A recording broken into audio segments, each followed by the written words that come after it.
Good evening. Welcome to the November 14th, 2017 meeting of the Stow Board of Selectmen. First order of business, as always, is public input. Is any member of the public here ready to give input on a matter that is not on the agenda tonight? Seeing none, I move on to chair's comments. Well, it's certainly fall and fall weather. You wouldn't believe that the ZBA meeting, not yesterday, but last Monday, we had to open up the windows just because it was so darn hot.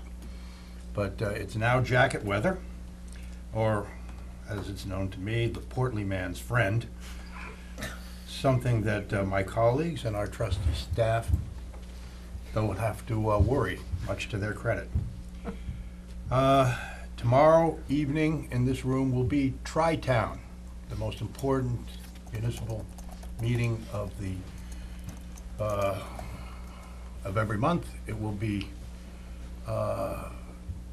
headed up by our eminence Grease, our clerk, Mr. Hawks, and I will be in there, but I will get here early just so that I can give my daughters maple cookies. Maple sugar cookies, which will be warm by the time of the meeting. And now on a more mournful note, I want to,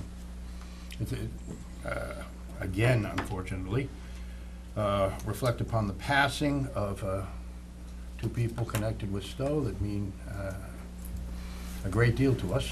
The first, of course, is Donna Jacobs. She was a longtime Stow resident and served on many, many boards. I'm not going to list them all, but she was a long-term member of the Planning Board, the Stow Conservation Commission. She served on Master Plan for over 6 years, God love her. And we pass our condolences on to her husband Chet and daughter Emily, who still live here in Stow. There will be a memorial service commemorating her life this Saturday morning at 10:30 at St. Isidore's. And also one of our colleagues, Ms. Ingeborg Hageman-Clark, his mother Brigitta, passed away since the last meeting, and we mourn with her. And not that either one of these dearly departed wouldn't merit a moment of silence on their own, but I'm asking everyone to have a joint moment of silence for these two people who passed away.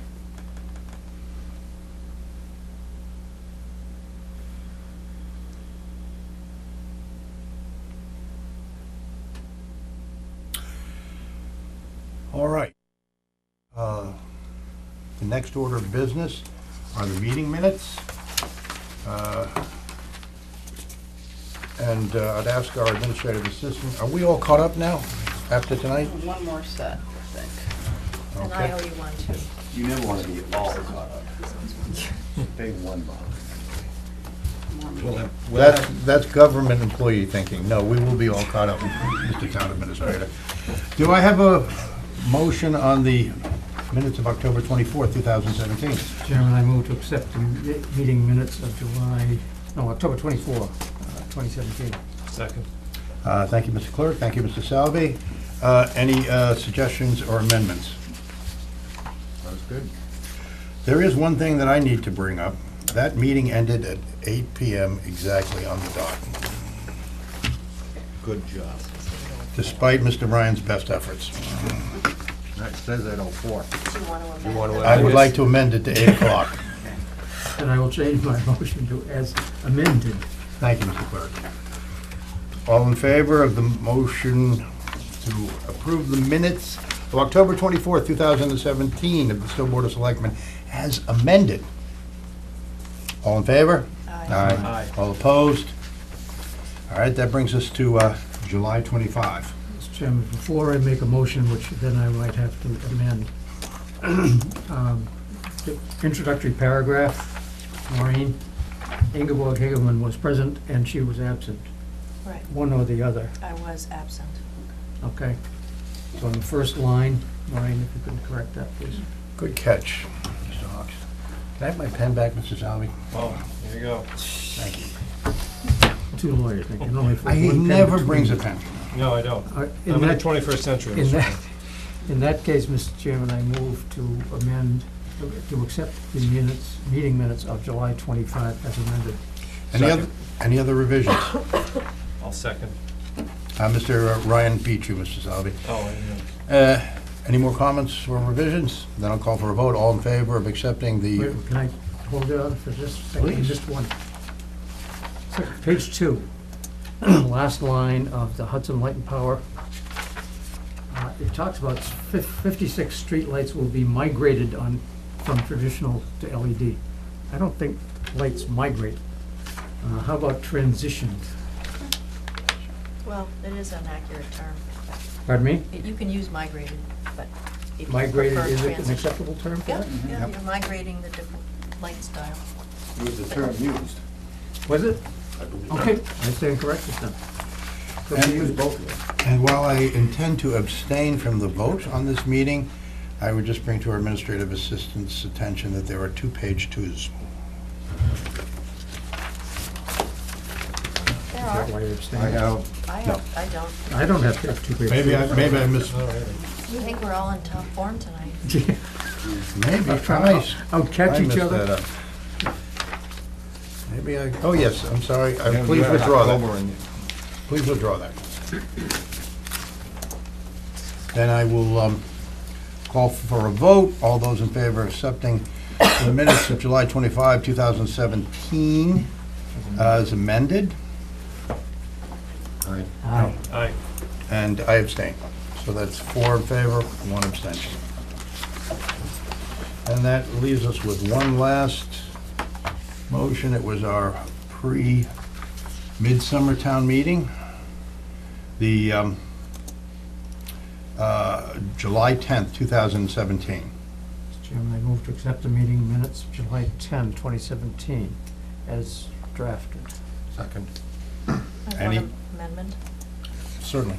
On the top of page 2, there's a typo. Says the, What is it? seconded the motion as opposed to seconded he motion. Oh, yes. Oh, boy, are we getting sharp or what? Let's stick to business. Thank you very much, Ms. Eggman Clark. Any other revisions? All right, all those in favor of accepting the meeting minutes of July 10th, 2017 as amended? Aye. All the same. That'll be 4 in favor and 1 abstention. Extraordinary. And we're moving along very quickly. Chief Bosworth, you want to come forward? Oh, is there any correspondence that anyone wants to bring to? No, the chief. Yeah, we'll do that later. Fine. Evening, Chief. Evening, Mr. Evening. Good evening, sir. Why don't you introduce yourself to the audience at home? William Bosworth, Chief of Police. Good evening, Board, Mr. Chairman. Good evening. Here tonight for a request on the appointment of a new police officer for the town of Stow. It's not a new position, it's a replacement position, replacing the position of the spot of Gary Murphy, the prosecutor who retired this past July. We posted the position publicly and on numerous internet sites and across the state on every police CJIS system, on every police computer across the Commonwealth. We've got 13 applicants.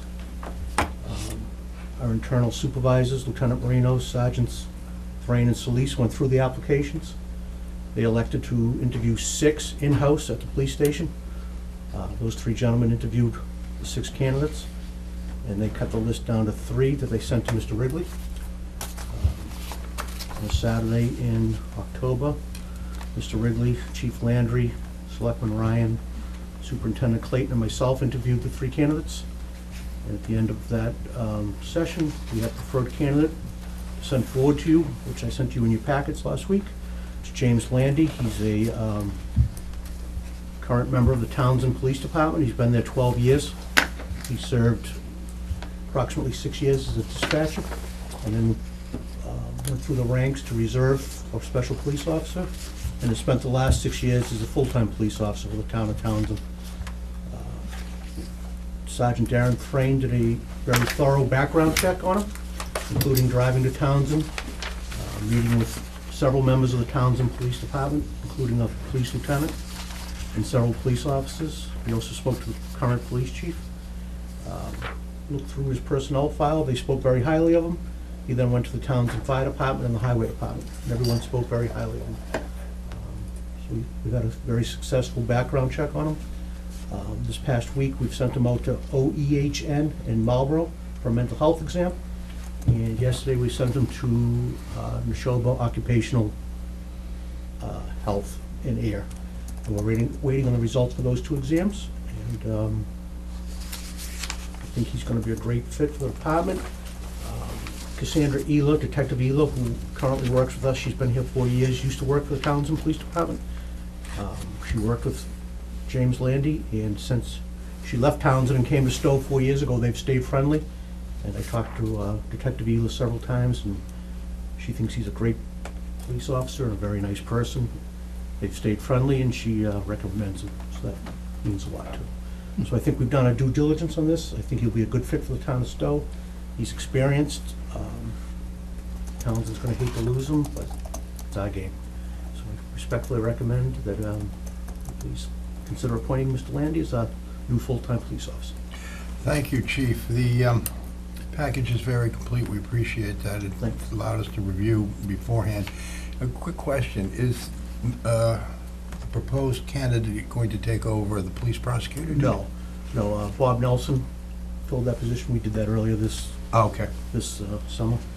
So Bob Nelson Oh, yes, was that's promoted right. from within, and he took over. He's doing a good job as court prosecutor. For some reason, I had the memory that So that was Landy's just interim filling the Murphy slot. police officer position and stuff, that full-time slot. Thank you. Any questions or comments for the chief before we hear from Mr. Ryan? I have a question. Certainly. Why was he looking for a new position? Was this a step up? I think the pays, I think Stowe pays better than Townsend. The benefits may be a little better. I think he had reached a point in Townsend where there's been a lot of internal shakeup. He stated he's had about 4 or 5 different police chiefs in the last 6 years. And I think he's just looking for a more stable environment. That was my impression, basically stability.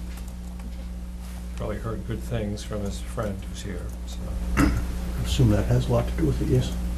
I just wanted to say, I've always been impressed, because I don't know how many officers I've seen appointed now, but I've always been impressed by the thoroughness of your process, and I in particular like the fact that we always send somebody out to town to kind of root around, find some scuttlebutt. Yeah, Um, that works out well, especially if you go unannounced. Right, oh, and is that what you do? You just show Well, up? The police knew he was coming, but not all the police officers he spoke to knew he was there. Right. And then they kind of just pop in on detail officers directing traffic and fire department, the highway department. Between the police, fire, and highway, you get a pretty good feel. Yeah. So it's worked out well. We've had a pretty Sounds good. like it's well worth a day of somebody's time. Oh, absolutely, absolutely. I would like to state that as long as we've had this committee, this working group from the town administrator to recommend for appointments, I don't remember an officer or a candidate, whether they were currently officers, somewhere else, and aspiring officers, that was as thoughtful and articulate. I'm generally the one that asks some oddball questions or questions that aren't common to that profession, but I will say this. He's insightful for his age, and his comments on almost every question went beyond not only the others that we interviewed that day, in my opinion, but I can't recall an officer that we've spoke to that was as thoughtful and insightful as he is at a relatively young age in his profession. Thank you, Mr. Town Administrator. Mr. Ryan? I fully support the chief's recommendation, as I think everybody's commented and seen.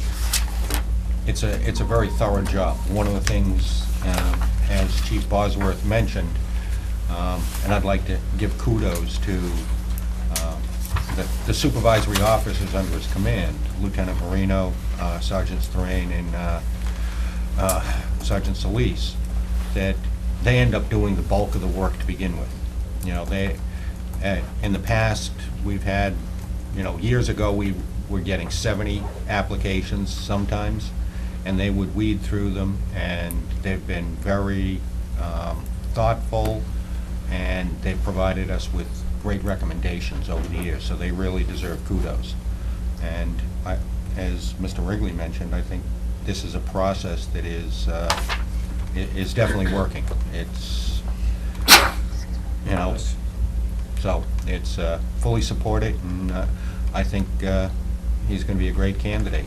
And we were presented with 3 good candidates, and one of the other ones you'll be hearing about shortly after this, because we liked him so much that we're going to be talking about appointing him as a special.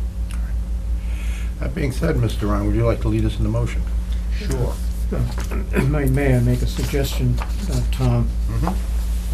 If I were making this motion, I might make it conditional upon receipt of the satisfactory reports the chief referenced. I think it is the way it's written. Current motion's read. The current I'm motion. sorry. Yep. I'm sorry. Got ahead of myself. No. Mr. Wrigley and I had that conversation this morning to make sure. On the recommendation of Police Chief William Bosworth, I move to appoint James Landy as a police officer for the town of Stow, pending the completion of a physical and psychological assessments, or I should say, satisfactory physical and psychological assessments for a probationary period of 1 year from November 14th, 2017 until November 14th, 2018, subject to reappointment thereafter. Second. Any further questions or comments? All those in favor of Mr. Landy's, or Police Officer Landy's appointment, say aye. Aye. Aye. All opposed? That's unanimous. Might I suggest that we take the appointment of the special police officers jointly? Sure. So in this same process that I just spoke about, we had another applicant, Cody Costa, who's a special for the Burlington Police Department. He grew up in Burlington. He's currently residing pretty much most of the time in Hudson with his girlfriend. He's got a bachelor's degree in physical education from Springfield College. He's a graduate of the full-time police academy in Reading. He's been a special in Burlington for about 1.5 years. And our internal supervisors very much was impressed by him throughout the process. He was one of the 3 that came over here at Mr. Wrigley's level for evaluation. He did very well over here. I think the only thing that is missing in him furthering his career as a police officer is experience. And our staff liked him so much that we thought that this would be a win-win for the town of Stow and for him, that where he's a full-time academy graduate, it was a no-brainer on our part to appoint him as a special police officer in Stow, where our staff thought so highly of him. We've spoken to him, and he's thrilled to come aboard as a part-time special police officer. So I'm respectfully requesting that Cody Costa, one of the 3 finalists, is also appointed as a part-time special police officer in Stow. Do you also want to address Mr. Banatowski? Yes, Mr. Banatowski, James Banatowski, is a young man who's local to the area. He lives in Maynard. He's gone to UNH, and he's now currently attending U Lowell, trying to get his bachelor's degree in criminal justice. While he's gone to college, he's worked locally in the area at Erickson's Ice Cream and Russell's Convenience Store in Stow and Maynard. I don't personally know him, but Sergeant Thrain and Lieutenant Reno sat with him for about 90 minutes at the police station and had a long talk with him. They were very impressed with him. And again, he's a graduate of the part-time Reserve Intermittent Police Academy about 6 months ago in Bedford. Again, he just needs to get his feet on the ground and get some experience. And I think just the right place at the right time, and it gives us another eager, energetic person that wants to get some experience. So we'll take him under our wings, and we'll get him going in the right direction to further his career, either in Stow or another municipality in the area. Thank you, Chief. Any questions for our chief before we hear from Mr. Ryan? On the special police officer candidates. Mr. Ryan? You know, as far as Mr. Costa goes, he was a, you know, very impressive young man also, as Chief Bosworth said. We thought very highly of him, as did our three officers that originally interviewed him. And he was a close second. So I think he's going to be a good addition to the force. The other gentleman, he didn't go through this process all the way. However, we've had very good luck with our officers interviewing and picking them, and where this is a, you know, basically just a, you know, it's a step down as far as pretty much part-time. It's, I have great faith in them, so I'm fully in favor of it. I see Mr. Vanatowski is also a scuba diver. Any further questions or comments? Then I would prevail upon Mr. Ryan to move the approval of these candidates once again, and if you could do it jointly. Okay. On the recommendation of Police Chief William Bosworth, I move to appoint Cody Costa as a special police officer for the town of Stow, and James Banatowski as a special police officer for the town of Stow, both for a term expiring June 30th, 2017, and subject to reappointment thereafter. There's a mistake there. Yeah. It's gotta be June 30th, 2018. 17's Yes. passed already. June 30th, 2018. Second. Are we all clear on what the motion says? Maureen? Yep, because they would have already expired, and we would be reappointing them at this point.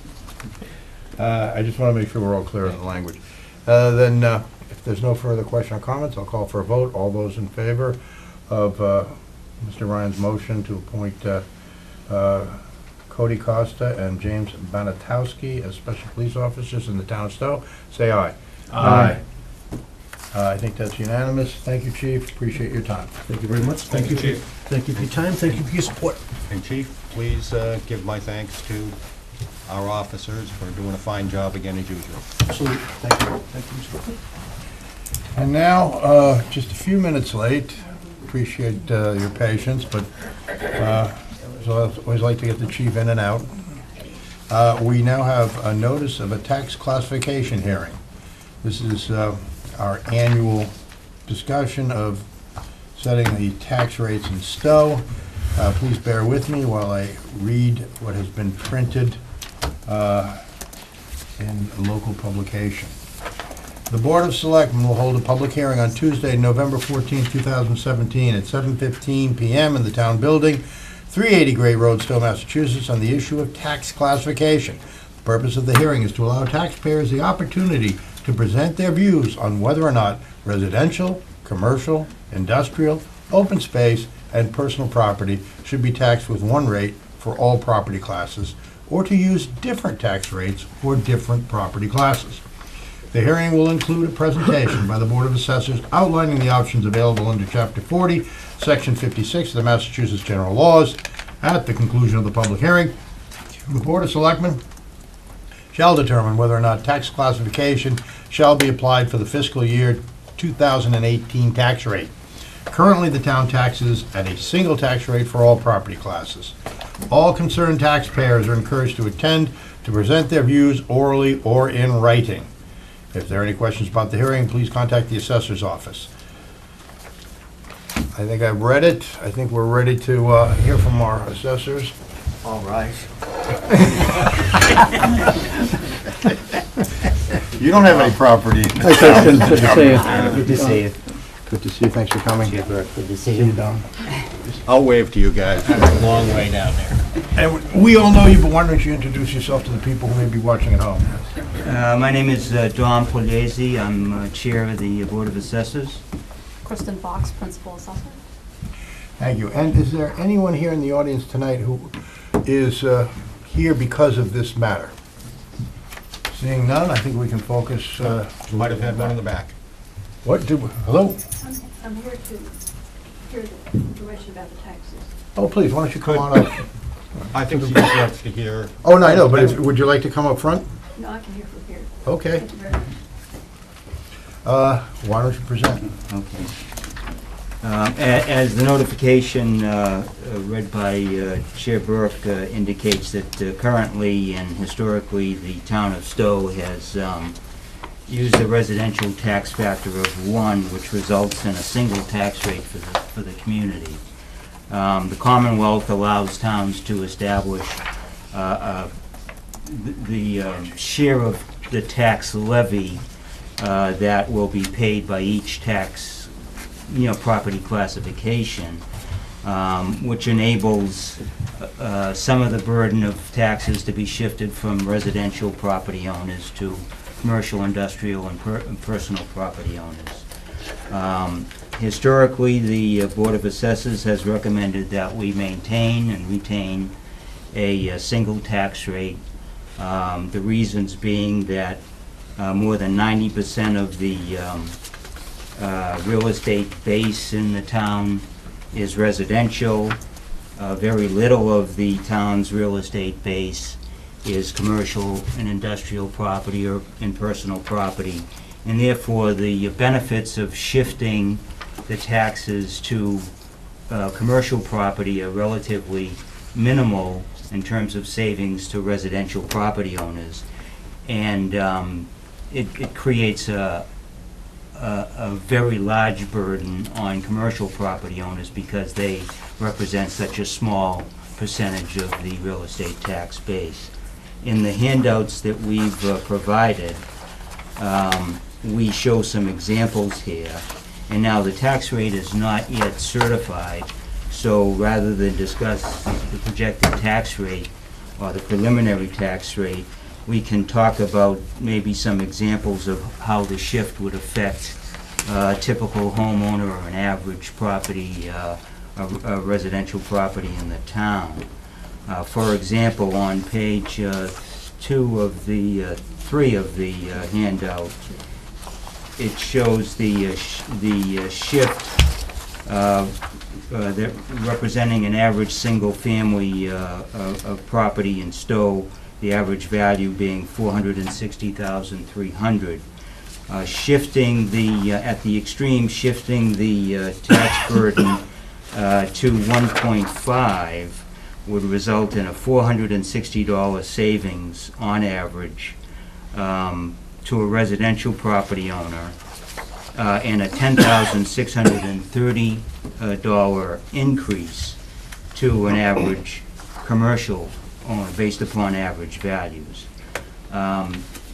Essentially, the very small change in the residential burden for homeowners would result in a significant burden to commercial property owners. And if we anticipate increasing the commercial tax base in the town, it's probably not advisable to make this shift. Of course, that's an extreme. A smaller shift would result in smaller savings for the residential and smaller increases for the commercial property owners. But it really doesn't make a whole lot of sense for the town to shift because of the small percentage of commercial and industrial property that we have. In one of these handouts, the final handout here, we show some of the surrounding municipalities, what their current, what their 2017 tax rates are, and as you can see from the list, it indicates that towns similar to Stow, which have a higher percentage, a much higher percentage of residential property versus commercial property, tend to be single tax rate communities, whereas towns such as Northborough and Hudson and Maynard, where there's a much greater percentage of commercial property relative to residential property, offer split tax rates. Bigger communities, cities and communities such as Boston, Cambridge, Somerville, those communities where they have a large percentage of industrial and commercial property will always have a split tax rate, or usually have a split tax rate. For smaller towns, rural towns, such as Stow, it's typical to see a single tax rate for both residential and commercial industrial property. That's essentially it, if there's any questions. So the Board of Assessors recommends that we continue, but it's the Board of Selectmen that establish whether or not we continue with a single tax rate or a shift to a split tax rate. Thank you, Mr. Chair. Assessor Fox, do you have anything to add? Just I'll add what I add every year. Keep in mind, if you shift a rate, anyone that's classified as non-residential is gonna pay the higher shift. So anyone under the chapter programs, golf courses, things like that. Apple orchards? Apple orchards would pay the shift, right? There'd be no way to Anything that's segregate? not classified as residential, those programs are not considered residential. I was, in the hearing notice, there was a mention of commercial, industrial, open space, personal property. Those are all classified either under the residential or non-residential? Right. In other words, anything that's a residential property has a state class code that begins with a 1. Chapter properties begin with 6, 7, and 8. Those are considered to be non-residential, so they fall under the CIP class. Well, thank you very much. Any questions or comments, first from my colleagues? Mr. Chairman, through you, this really doesn't relate directly, but it's just information you presented on page 7, sales activity comparisons for 2015 and 16. It was almost a 50% increase in sales activity for those years. Do we have any preliminary numbers for 2017? Is the market, are you seeing a lot? It's still increasing. It's still increasing, It's still so on the rise, it would yes. probably be, next year's report will show an Would increase above. probably be an increase, correct, above what we see here. Any other questions or comments? Mr. Town Administrator, do you care to weigh in? On a related matter, I'm encouraged by growth and valuation, so I'm looking for some new growth numbers, better ones than you've been giving me so, for next year. So I'm just setting the table for I see, okay, well. Thank you, and yes, Mr. Ryan? I was just gonna say, do you have any concerns, where it looks like we're gonna be running over 20, towards $21 a thousand for valuation? I'm not too worried about it. There's, with the new project over on Boxborough Road, Toll Brothers, the condos, that's gonna be a huge help with the value of the town overall. Obviously, the higher the value of the town, the lower the rate. So I think we have some good growth that's gonna be coming in that's going to keep us away from that 21 mark, basically. One thing a lot of people don't realize is that once we hit 25, that's it. that's when you begin to consider And that's when you start diversifying considering the tax shifting the rate. rate, yeah. But it's one of the few, I don't remember if we were just over 20 last year. We were. 2015. Yeah, so it's, I mean, it's obvious, it's a function of the tax levy. I mean, the Correct. rate is always a function of the levy. So that, the expenditures are the key in terms of trying to maintain rates at a lower rate than we currently have. The tax rate is just an equalizer. right. So it's, as long as the levy keeps increasing, then, the tax rate has a upward bias. Right. Well, one of the things I know that, I believe that some towns, especially during the downturn, when there were a lot of vacant houses, things like that, their tax rate, because the expenditures didn't go down, their tax rates had to go up because everything was valued as less, and it could create a problem if there was ever another crash. I remember a few years ago, we were, 16, 18, but, we seem to keep creeping up, but it is something that, I suppose I've always watched, the closer we get to, over to 25, the more nervous I get, even though we've still got a little running room. But now the tax burden is going to be a function of both your tax rate and your value. So if the Correct. values go down and the tax rate goes up, equally, then the tax bill should, ideally be similar or the same. So, Correct. those things have a way of working themselves out. The key, obviously, is, the amount of the tax levy that represents the key to controlling the rate. But I believe Lancaster was getting towards that because they had an awful lot of vacant property, and so the total valuation was going down for the property, and I think they were worried about bumping up against the $25 limit. Sure. Mr. Hawks? Mentioning valuation and increases, where are we in our 3-year revaluation schedule? We're slated for fiscal '21 is our next revaluation. Yeah, we had one last We had one year. in fiscal '16. Yeah. They've Okay. changed it from every 3 years to every 5 years. Oh, I didn't know that. We're one of the towns that Is got that- lucky, and some towns, they were making stick to the 3-year schedule and then go to the 5-year. We had our revaluation fiscal '16, and now they're letting us wait until FY '21. Was that part of the Municipal Modernization Correct. Act, that omnibus bill? Yeah. Good, thank you. Any other questions or comments from my colleagues first? One quick one. Of course, Mr. Selby. The average single-family value Mhm. interests me. My memory, which believe me, can be flawed, is that when I first moved here 16 years ago, it was hovering around 440. Okay. And then when I became a selectman, I got a vague memory it was in the low 400s, 410, 420. Am I misremembering this? It doesn't seem like it's gone. But then it went up 10,000 in the past year. Mhm.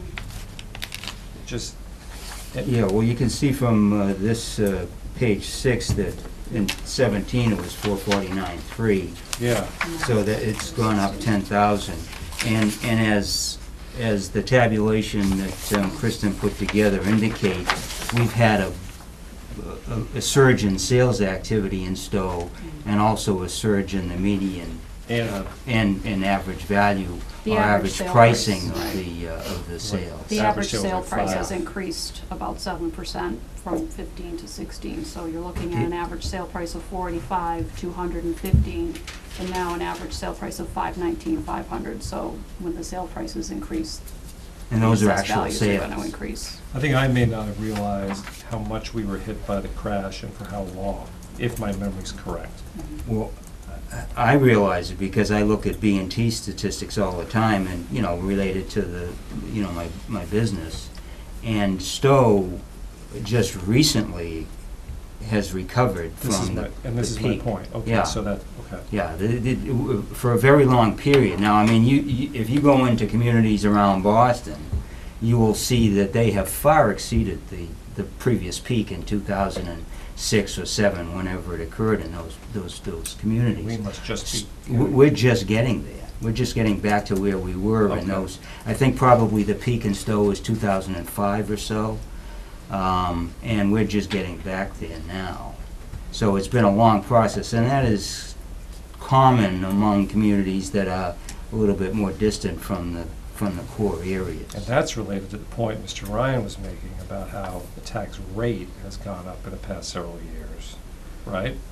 Well, again, I mean, the tax rate is going up primarily because the tax levy is going up. People go to town meeting and vote to spend more money. Yeah, yeah. Because, I mean, as the value goes down, the rate will go up, but it won't if the levy doesn't go up. And a big impact for us is our capital programs, the huge expenditures. Yeah. If you look at our annual debt payment now, it's my second largest number behind the assessment to Neshoba. And we're loading up debt as we speak. We have more control of that number than we do the assessment numbers. Yeah. I think some of it, too, is, to your point, Jim, that if you take a look at some of the charts for the other towns, they're paying they've got a tax rate of $18 a thousand. They're still paying $10,000. Right, because of the values. Because the value of their house. Yeah, that's, is- and it's a function of the Right. two. It's a Right. function of the value and the rate. Right, So even if the rate goes up, if the value is, going down, then your tax bill, is Right. maybe not going anywhere. right. And that's really the key. I mean, people don't care about the rate if their tax bill is going down or staying the same, or they Right. don't care as much about it. Right, it's only a problem when, the value of your houses are going down and your tax your rate's taxes going are up going up, and you're yeah. still spending and all of a sudden you start, it's just something that I've always kept an eye on. And, I know my tax bill goes up every year regardless of. But there may be a new wrinkle to that, and I'll get to it in a moment. Yeah, well, But before we do, I know you're only here on one question, is whether we should diversify the classification rate. But you have to forgive us. This is our chance to noodle about some of these financial matters that affect the town and affect our neighbors and friends. So we do spend a kind of time far-ranging from the initial question. But, Mr. Hoff, you have anything else? That's a nice segue, Mr. Chairman. For those of us fortunate enough to have waterfront property in Stow. And if you look at, as I do frequently, traveling around the lake and following on planning board hearings and conservation hearings, there's a tremendous shift in types of residences there. Any of the smaller houses that come on the market, not all of them, but substantial numbers of them are being demolished and put up. Where the previous valuation might have been somewhere around the average, you're probably seeing, there's several, they're over $1 million now. Yep. All of which goes to, when you hear some requests for assistance for Lake Boone, remember that it's some of our highest tax property and we should make sure that we support those. I don't think this town can do enough for the people of Lake Boone. We will kill the weeds as fast as we can. Any more questions or comments from my colleagues on the presentation? Then I was just gonna make just a comment.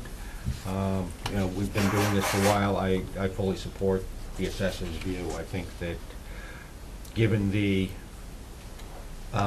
small percentage of non-residential that we have, it wouldn't be in our best interest, especially where we would hope to get a little bit more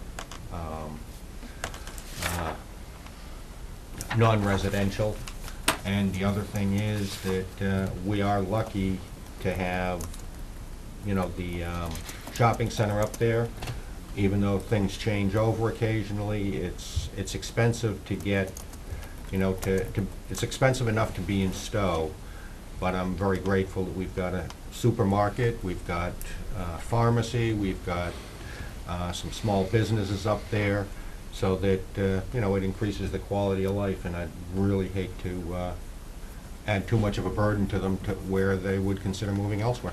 before we get into debate, and I appreciate those points, I would like to hear from anyone in the audience, especially anyone who was here tonight on the tax classification hearing. If they have any thoughts or questions they'd like to address to the chair of the Board of Assessors or our principal assessor, Ms. Fox. I have a question. Could you please state your name and address for the record? I'm Emily Bayette at 449 Gleasondale Road in Stowe. Thank you. I've never been here at this time of year to sit in on something like this. I have a question which may seem really strange to everybody, but I'm from a big city. We don't get to go to meetings like that.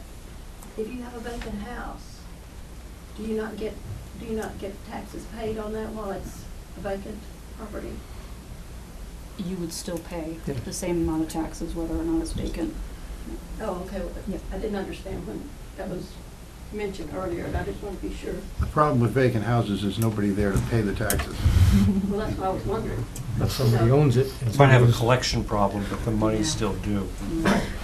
But eventually, they have a collection problem because we collect the house. Oh, okay. Ultimately. Ultimately, The person if they don't pay them buys off the house, do eventually. they have to pay the back taxes if someone purchases the property? that's There's been- probably a tax Yes. lien when it gets sold, so yes, Oh, okay. correct. Does that answer all your questions, ma'am?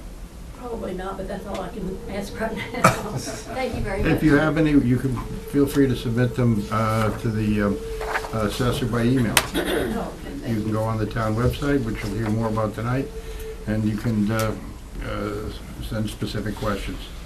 I'm sure Assessor Fox will answer them if she can. Anyone else in the audience have any thoughts or questions or comments on the main question here? Then I will take a motion.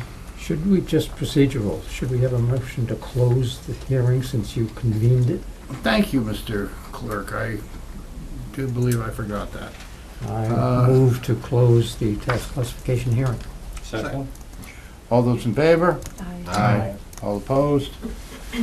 Now, we do have the principal question before us. Mr. Chairman, based on information from the Board of Assessors, I move that the town of Stow adopt a minimum residential factor of 1, keep a single tax rate for fiscal year 2018, taxing all property classes at 1 rate. Second. We have a motion, a second. Any further debate or any thoughts such as Mr. Ryan just espoused? I just want to say that, you know, fine job as usual. Very much appreciate the input, guys, and I know you put a lot of hard work into it. After we get this behind us, I have one question from Ms. Fox, but let's take the vote. All those in favor of Mr. Hawks' motion to keep the single tax rate for fiscal year 2018, say aye. Aye. All opposed? Nay, that's unanimous.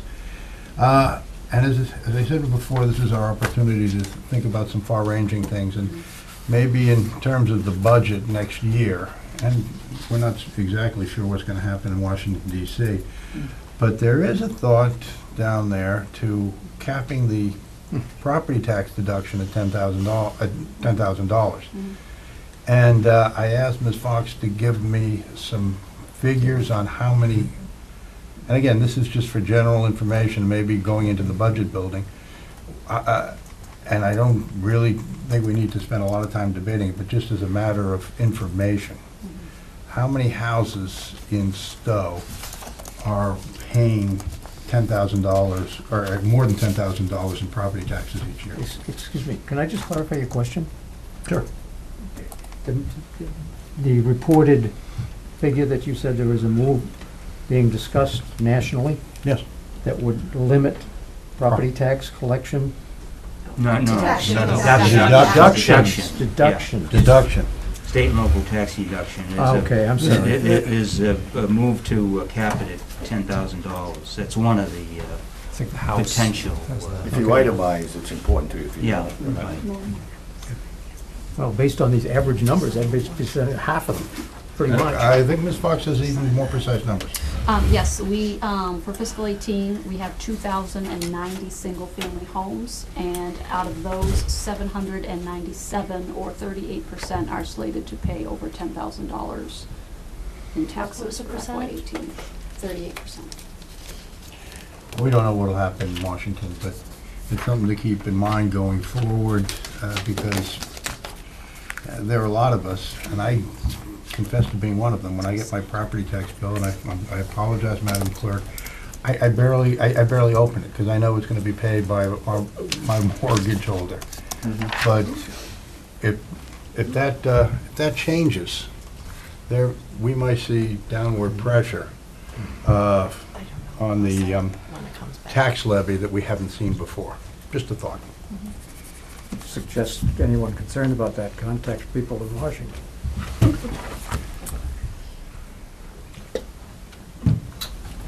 Sorry. And I appreciate the board's indulgence in my information gathering. I'm Thank glad you you. brought that up. We're all taxpayers here, so we we share that concern, believe me.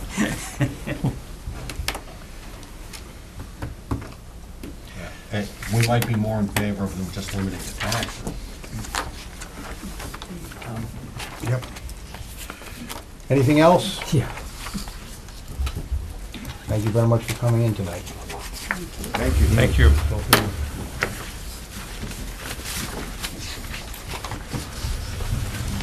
Now you'll notice on the agenda, and you'll see in your packet, the next item is a appointment to the Council on Aging. Mr. Maloney, could you come up and introduce yourself? You have his notice of interest in the board. Jim Salvi, nice to meet you. Nice to Hi, meet you. John Hawks, nice to meet you. Say your name nice and loud for the people watching at home. Hi, Peter Sirioni, 310 Taylor Road, Stow. Nice to meet you. Thank you. Why don't you sit down and tell us a little bit about yourself and your interest in the Council on Aging? At the Council on Aging. First of all, about myself, I retired 5 years in January. I highly recommend it for those who haven't done so at this Second. point. We're all working towards it. Yeah, and I was a career educator. I worked, taught in Boston Public Schools, various community colleges, UMass Boston. And I was hired by the Department of Education, now the Department of Elementary and Secondary Education. And that was an 84 career employee there. Ran various programs, moved to Stow in 2000. And because our office was in Malden, I was not that involved in the town. It's a good little commute back and forth from here. And but having been retired for a while, position opened up. One of my neighbors mentioned it to me, so I came aboard as an associate, and a full position came aboard. And I guess part of my interest is I qualify. You know, that's it. But just recently, and I mentioned it at the last board, I think my mother-in-law, who's late 80s at this point, was hit with an elder scan. And luckily, everything worked out. But, you know, some of the issues, such as that, and I did, you know, when you Google it, that's actually one of the ones, the phone issue. They said our son, my wife and my son, had been in jail and he needed to get money. And it's actually low on the list, which is surprising. So, you know, some of that, the awareness, and just in general, the issues of helping in the community. That's it. That's pretty much. What did you teach? Excuse me? What did you teach? I taught at UMass Boston for a while. For what? Oh, what? I'm sorry. I taught writing, freshman writing. I was an English major, master's. Never went on to the terminal degree.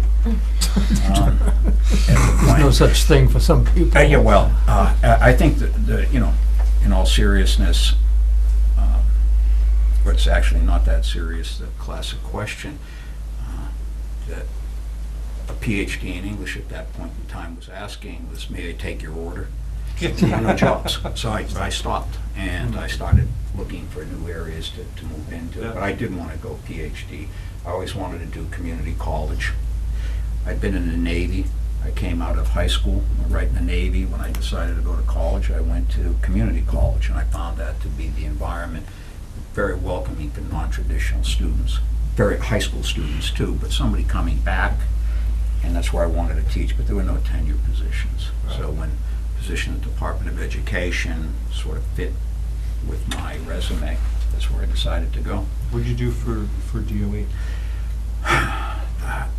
You name it. I mean, the wonderful thing, every time I thought about really leaving, there'd be a new program. Yeah. So about every 3 to 4 years, you basically get a new job within the same employer, and it's like going out and doing a new job. But for the last 12 years of my employment, I was running a statewide program, the McKinney-Vento Homeless Assistance Program.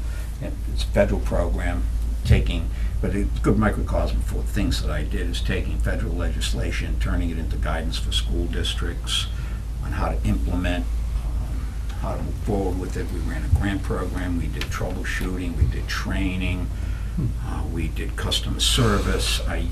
It was a godsend, to be quite honest, to have that sort of program for the last 12 to 13 years of my career there. I sat on the Governor's Council on Housing and Homelessness, chaired by Lieutenant Governor, various committees such as that, soliciting public input on things, running various groups, you name it. The interesting thing is that we're very, Department of Elementary and Secondary Education, got hired to DOE. It's hard to shift gears. Yeah, I know. And we're a small agency, so there was basically myself and the one woman who was working for me. We had the entire state. I said, Williamstown to Provincetown. So in the council, you never knew. It could be an attorney from a school district, could be a homeless parent, it could be a school, it was really very difficult but satisfying work. But at the end, it was time to go. Between the commute and the work, it was hard. Very nice. Any other questions or comments for our candidate before I give my report from the COA? Yes, thanks, Mr. Chairman. As someone with sharing hair color, and as also a state retiree, I concur in your endorsement of it. In my case, it's been 15 years. But you come into this at a very interesting time demographically and in a lot of ways. And so, because the fastest growing portion of our population, this is only slightly apocryphal now, because we don't have data, census data to show it, but the fastest growing portion of our population is over 60. And it's continuing to increase. And that coming at a time when the Council on Aging is in the great new quarters. I'm sure you have had the tour down there. And it's a great facility, and it's going to be much more widely used, I believe, in going forward in new programs. One of the additional point that I noted in your comments, in your background, as a Navy veteran, now I'm a Coast Guard veteran, don't look down your nose at me when I say that, but I see, especially with your very diverse background in programs dealing with homelessness and a variety of issues, I think you might find a niche as a liaison within Council on Aging to the veteran community as an outreach. We have a veteran service officer. Open to a lot of different opportunities. Yeah, and because I think that will be a growing need as well. So I'm very glad you stepped up.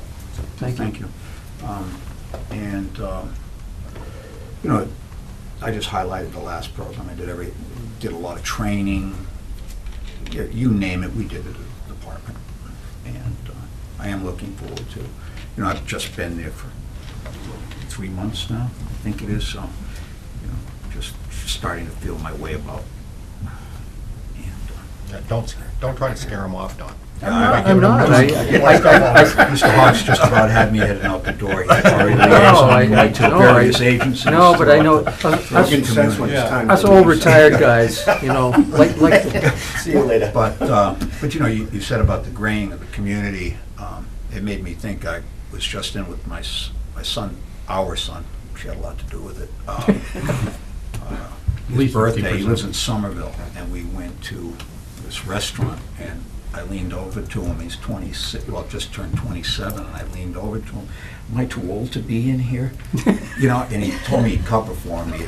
But that's what's happening. People are moving. That, and I did it myself. I headed for Cambridge. I lived there for years. Grew up in Hudson.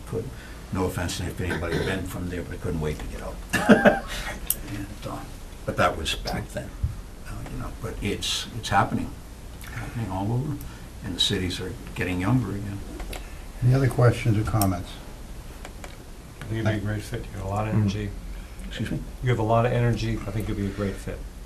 It's almost bedtime, so it's actually. All right, then let me hasten to give my report as liaison from COA. I've attended 3 meetings with Mr. Sirioni in my capacity as liaison to the Council on Aging. And to Mr. Hawks' point, we learned at our last meeting that it's not just Stowe that's graying. At this point, from what I hear, fully half the population of Massachusetts is 60 years or older. Mm-hmm. Wow. Wow. Yeah, that's a staggering thought. Every day a person, 10,000 people turn 60 every day, and there's... Just in the state? In this state? In the United States. In the United States. In the And United then Governor Baker announced that there's more people in Massachusetts over 60 than under 60. That's an interesting statistic. But I agree with my colleague, Mr. Salvi, but I can give firsthand account that Mr. Sirioni is a good fit for the Council of Aging. They all like him. They appreciate his wit. It's a lot better than the stale wit that they have now. And isn't that right? Absolutely, I fully support his nomination, get more like him. And we should be all grateful for his willingness to step forward and volunteer. Ready for motion, Mr. Chairman? I am ready for motion, and I know the candidate is ready for bed. Thank you. I am too. As are some of us. You don't get to go home. Mr. Chairman, on the recommendation of the Board of the Council on Aging, I move to appoint Peter Sirioni as a member of the Council on Aging for an indefinite term. Second. All those in favor, say aye. Aye. All opposed, nay. Thank you very much, Mr. Thank Town you. Administrator. Thank You're you free for to your take a time. nap in your office if you like. You didn't realize it was an indefinite term. did you? Well, And, I get to fill that. I should mention Thanks for that, stepping forward. Thank you. Thank you very Thanks much. a lot. and I apologize for not mentioning this before, Mrs. Sirioni is stepping forward to replace Newt Wesley, who just stepped down after many years on the Council on Aging. And I should have mentioned that earlier, but we are also grateful for Newt's time and service on the council.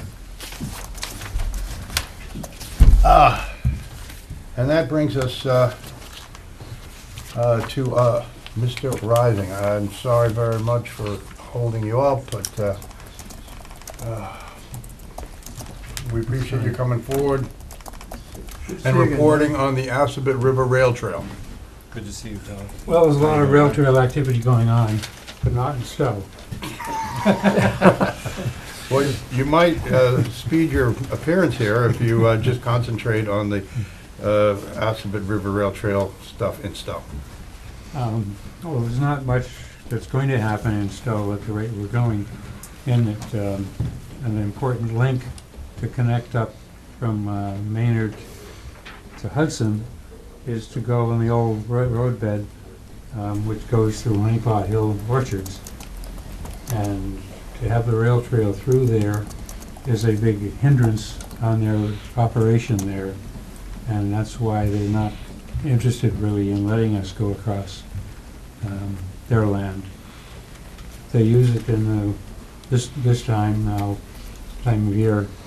They have wagon rides around the place, and then part of that is on the old roadbed. They have farming operations on both sides of the old roadbed. During other times in the year, they have to ward off the deer that come in and ravage the orchard. So all of that makes it difficult. No, and they're spraying as well. All that makes it difficult for them to operate if there's people going back and forth on that land. So things haven't changed there. Have you had a chance to consider what the new Eversource project might mean to linking up at least part of that? Yes, yeah, definitely. We're waiting for Eversource, but I guess it's about the stage of going along with the everything underground, which would mean that we would then be able to have a paved area on top of the Eversource, or at least offset from the Eversource line. That means it's going to come from Sudbury to Hudson and goes through that little bit of Stow that protrudes down sort of 100 yards. Yeah. I think it's less than that. Less than that? Yeah. As I was going to relate to my colleagues during the Liaison section, Eversource is currently conducting evidentiary hearings in Boston, or not Eversource, the Energy Facility Siting Board is conducting evidentiary hearings on the Eversource petition. And right now the preferred route is above ground through that 388 feet or so of Stow. I think that But as I understand it, this, where the rail trail ends in Hudson, right across the street, or the bike path, and right across the street is a continuation of that rail. Would that be, could we link that up in any way to the Sudbury, or excuse me, the Assabet River Trail that now resumes right there on the Assabet River? Well, that's the most likely place of making it all happen, using the Mass Central, which is that line, and getting to that from Maynard by going through U.S. Fish and Wildlife. There is a group working on the Mass Central line to make that go from down in Weston and Wayland and so on, and go all the way out to Clinton. But that's dependent, I guess also that Weston and Wayland are all excited about being able to do that now, whereas 20, 30 years ago, no, they wouldn't have any part of that. Mr. Chairman? Yes, Mr. Sully. Could You're you- our expert in these matters. Could you talk about the recently completed segment in Maynard and where it terminates? Well, it terminates at White Pond Road on the Stow side. Of course, the other end is up in Acton at the rail station. And those are all coming along and should be done sometime in the spring. It's getting, I just want to say, it's getting a lot of use. I was on it Sunday, 37-degree weather, runners, people with strollers, those weird jogging strollers, other bikes, and when it's warmer, even more use. It's got- I'm sorry. They have 2 bridges in downtown Maynard that are just beautiful. Passes right through the downtown. 1, 2 street crossings, really well marked. And one that crosses Route 117, also really well marked with the flashing yellow lights I think we've all seen. It's very impressive. Route 27. And Route 27, right. Yeah, my daughter and I have taken a couple of walks down there through Have you? Maynard up to the White Pond Road. And it's a lot of interesting things to see, the old ice factory, or the ice block factory.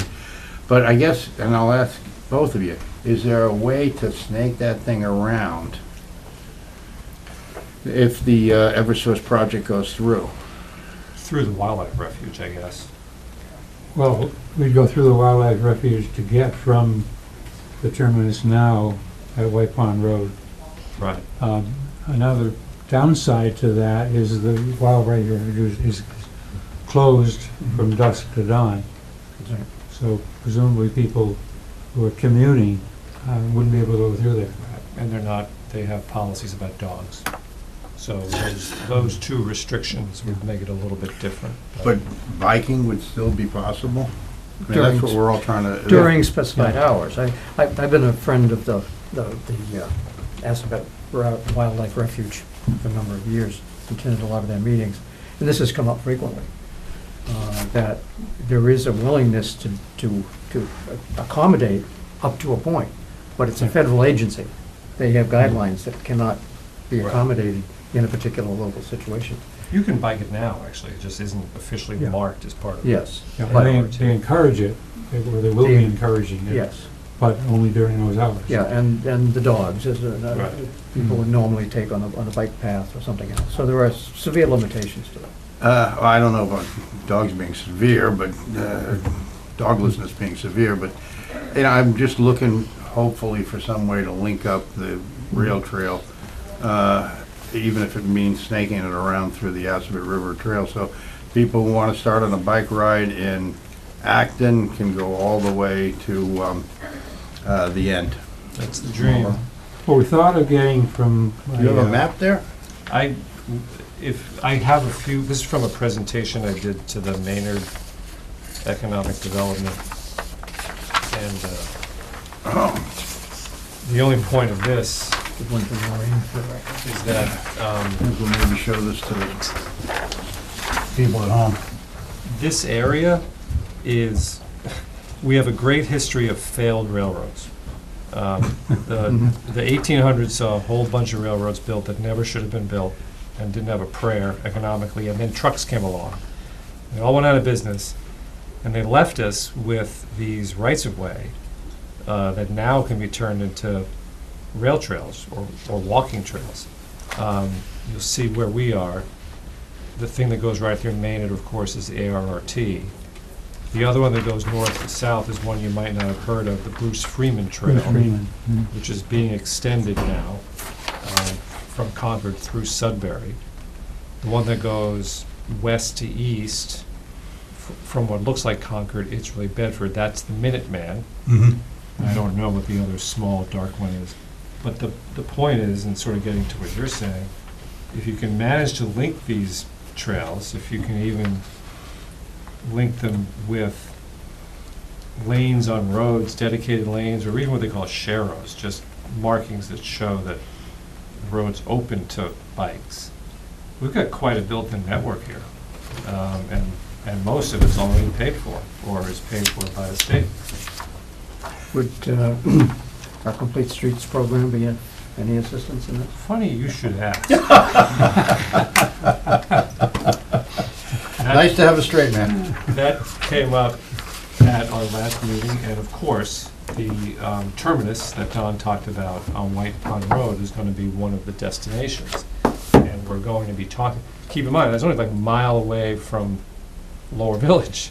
So we're going to try to encourage bike traffic and foot traffic up White Pond Road to Lower Village.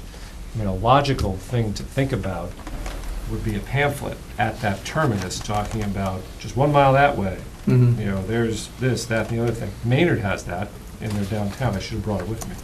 But they quickly put together, their Economic Development Committee quickly put together a lot of promotional material that they have available on the trail to enhance their, and you know, the economic effects of cycling are well documented. Obviously, the closer you are to the trail, the more you get out of it, but it's well known that you can make a lot of money, businesses can make a lot of money off of cycle tourism or that kind of thing. It seems like a logical issue because you don't have a lot of car traffic on White Pond Road either, so you could have a, Right. it could be adapted to connect this. But, you know, when people, there's some statistic I read that 60% of Americans say that they would ride a bike if they could feel safe, which is just an amazing number. 60% of Americans can't agree on anything.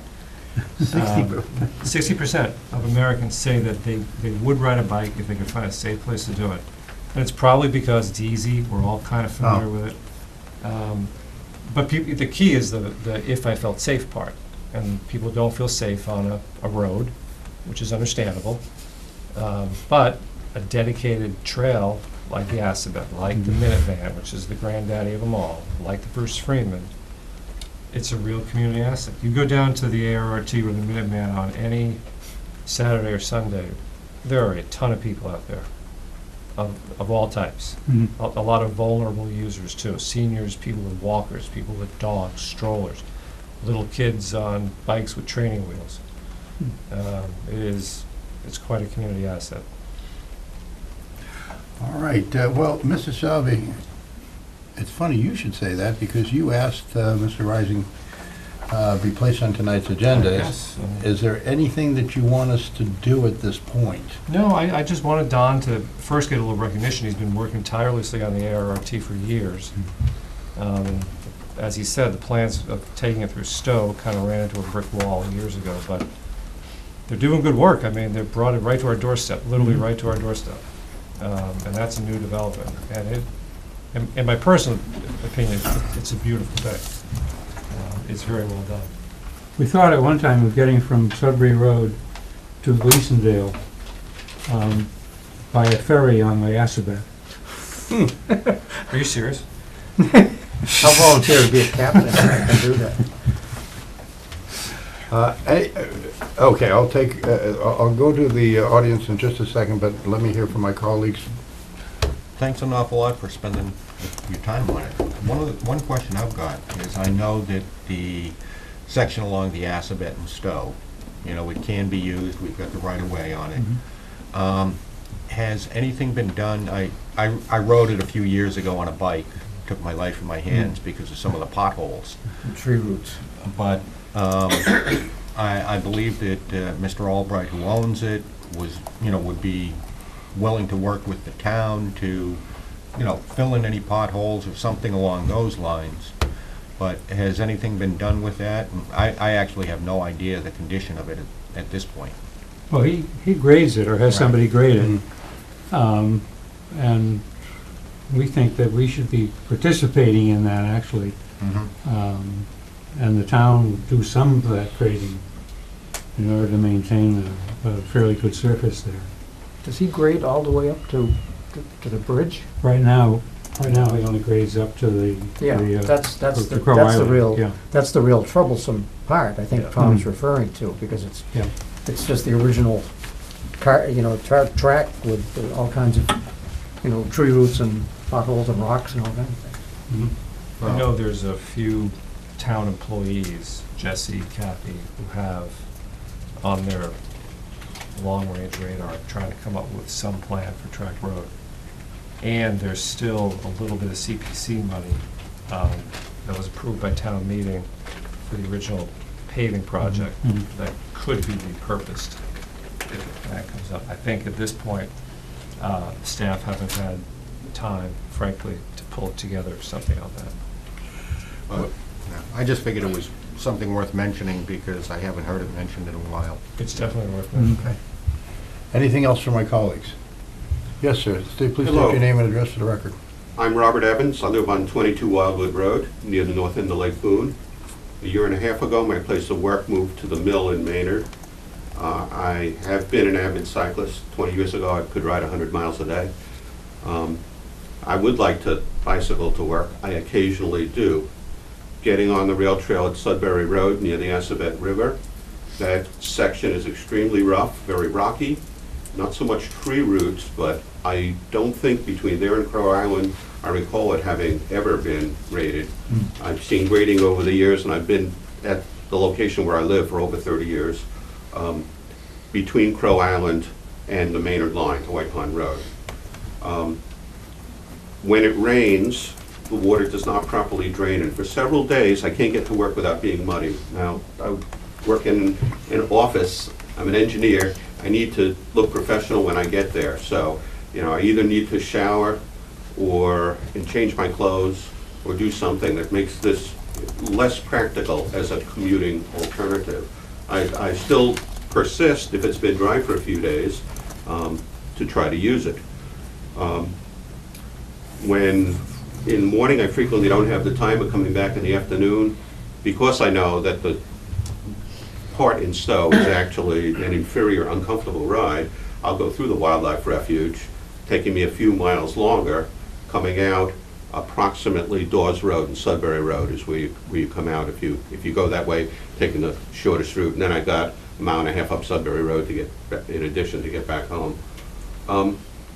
So I am frustrated that I feel we paid over $200,000 for an easement on this land that we're not getting good value.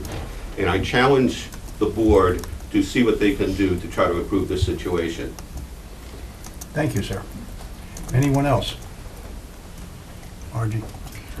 Margie Lynch, Boxborough Road.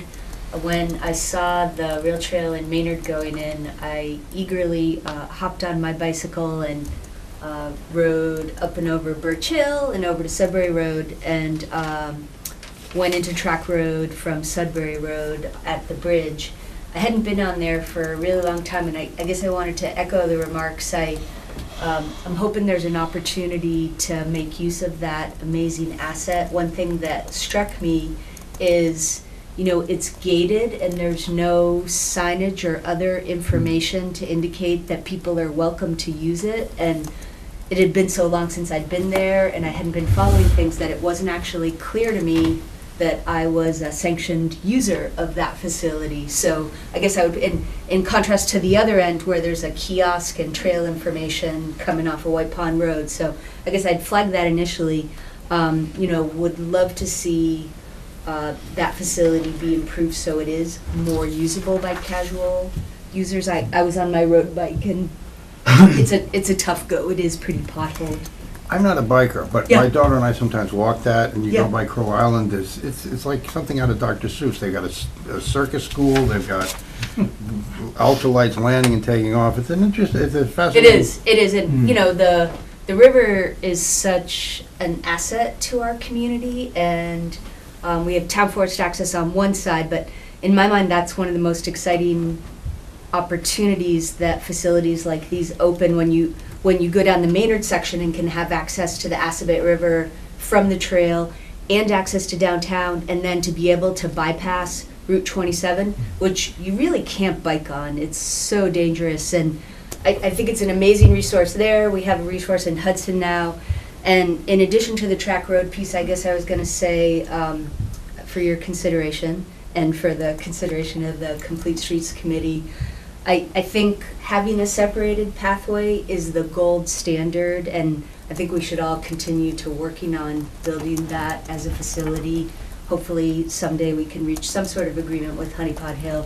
But in the meantime, I would love for the town to explore ways to improve what infrastructure we have to provide some sort of linkage along the lines of what Selectman Salvi suggested. Are there ways where we can make our streets safer for bicycles of various user abilities so that we can provide that connection and facilitate non-motorized uses on there? I think that would be an amazing asset to the town while we continue to explore these more ideal options in the longer term.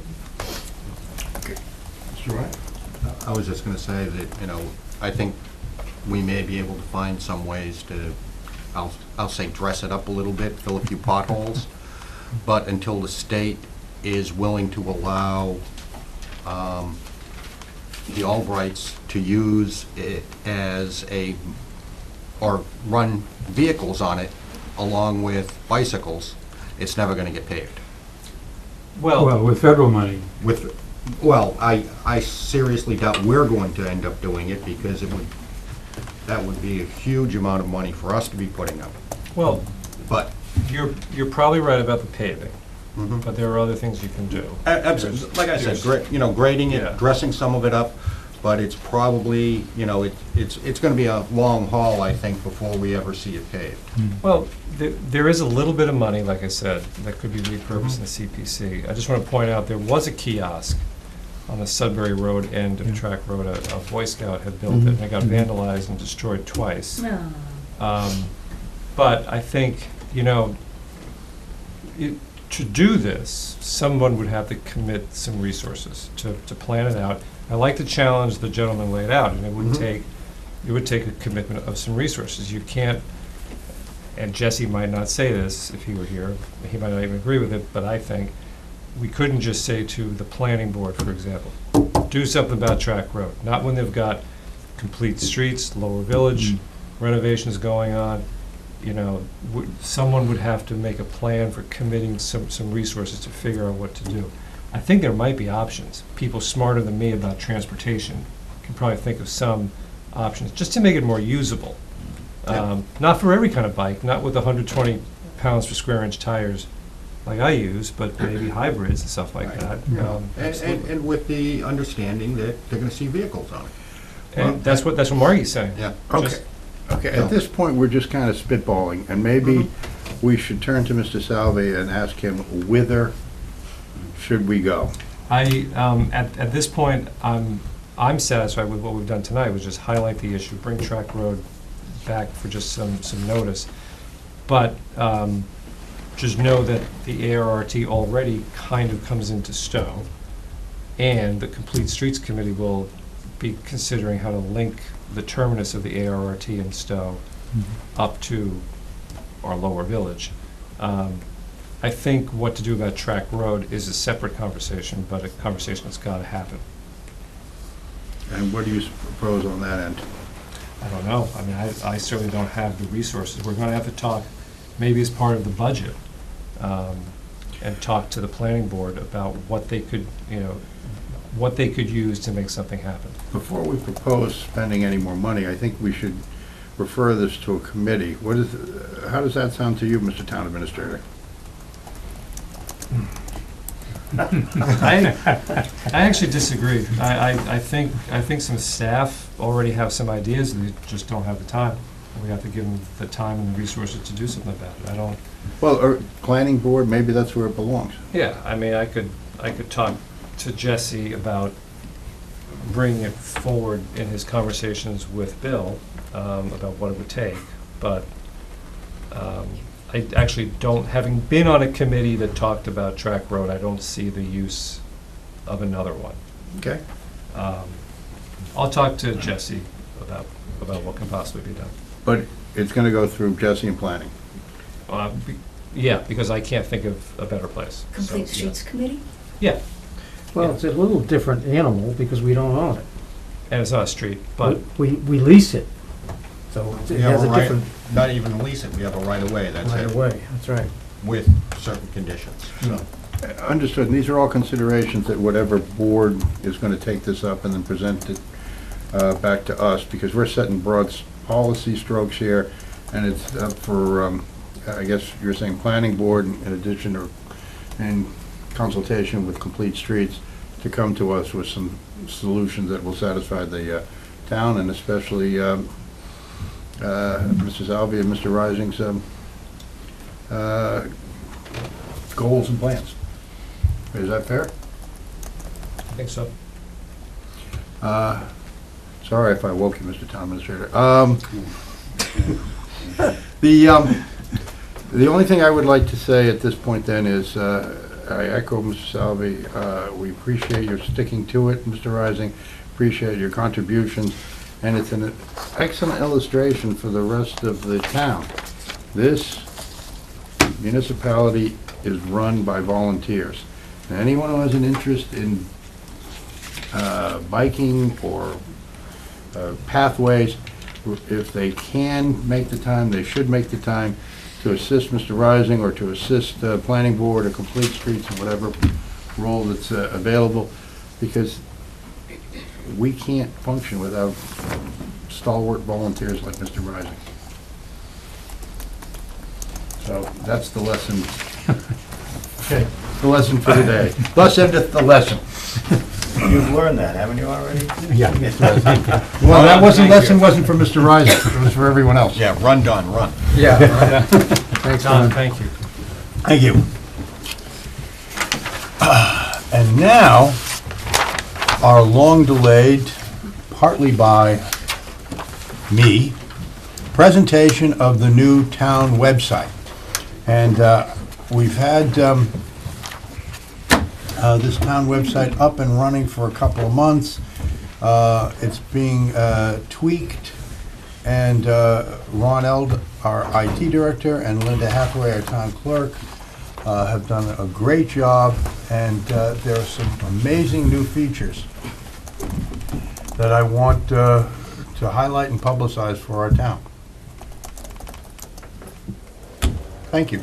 Got the cover. This will warm you up. Somebody want to get the lights? It'll come up. So, It'll be black right now. if you were one of those people that did open your tax bill, Oh, it's a little too dark. oh yeah, gee, I can't find the on switch. There we go. Yeah, you can leave.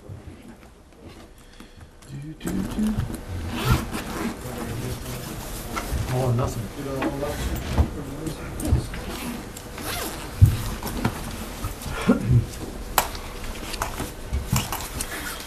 So while we get started, maybe I'll start with a little bit of information. Our website is done by Virtual Town Hall and Schools. Originally it was Virtual Town Hall, and we started with this company in 2005. So the original website had a redo about, I think it was 2010, and now we've added some new features on this site. It's basically all the same information is going to be on this website that was on the old one. It just looks a little different, and you'll see once we get into the home page. But the couple of the things that I wanted to point out is when you see it, I don't know how many of you have been on it and used it recently, looked at it. I don't know how often, use it quite a bit. So there's, we're working here. Basically, in the new, the revamped look is we've changed some colors. We've changed a little bit of where some things are. And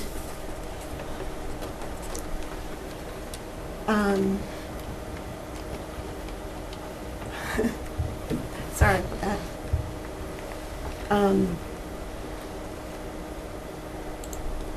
But the biggest thing that we find is that we're actually, originally we started out, there was only 10 people that could put stuff onto the website.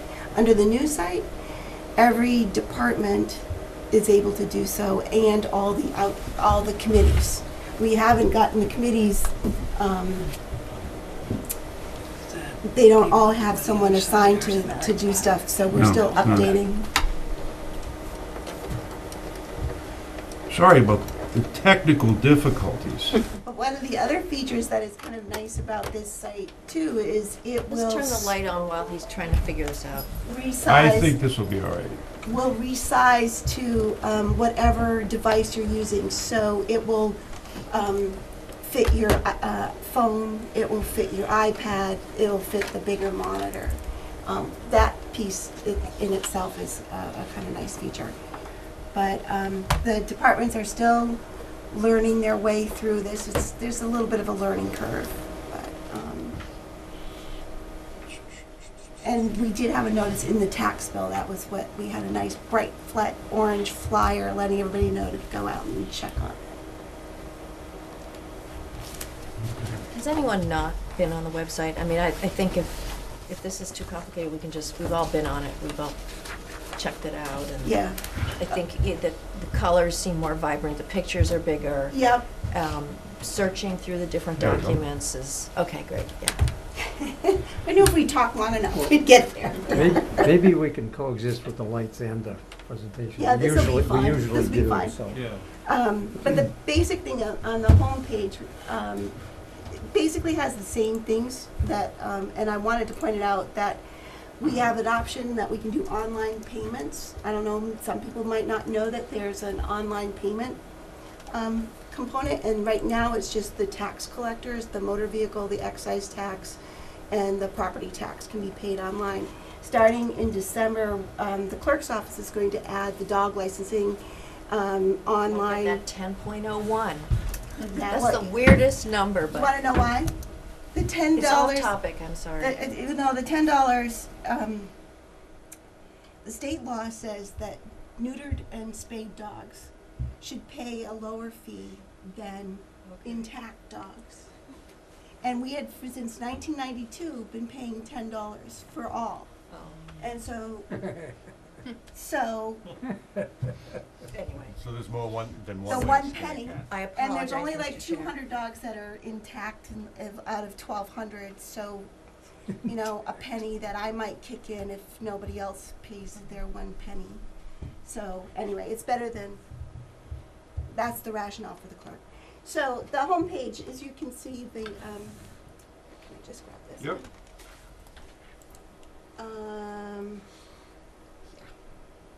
I want to get off here. So here's the online payment section. And right now, you, if you go in, you select Stow, you'll see what, come on. You can see the bills that you're going to pay online, and then we'll add the dog licensing, and eventually we add a request for vital records. All right, I want to go back to Stow. Bitcoin? No, No. no. All right.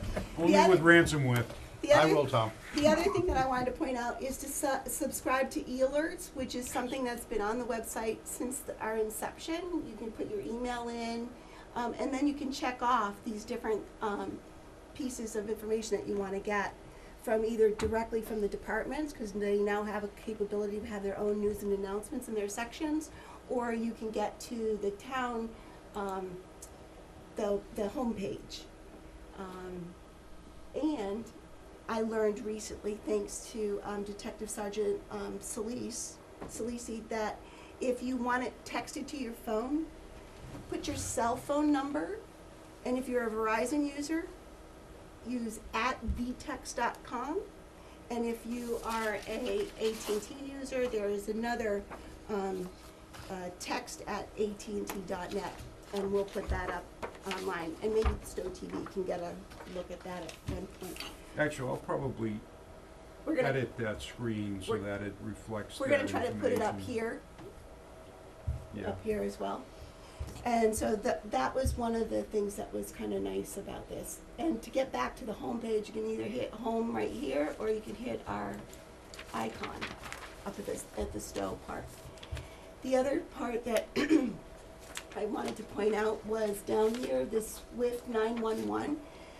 We've had, based on information I received from the assessor's office this week, there's been over 100 houses sold so far this year as of at the end of October. Or they've transferred from, they might have gone from a family member to another family member, but we've got notice of about 100. And so I'm hoping that new people will figure out that they can also sign up for the SWIFT 911.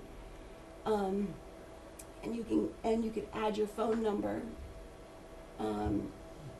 in your, actually. Once you have the credentials, there's gonna be something there to guide you through the sign-up process. Right now, this isn't completely fleshed out yet. It was As we working go the other through this day. on a daily basis, I'm finding all kinds of things that need updating. It was working the other day, I think, but, It works, it yeah. just needs something additional.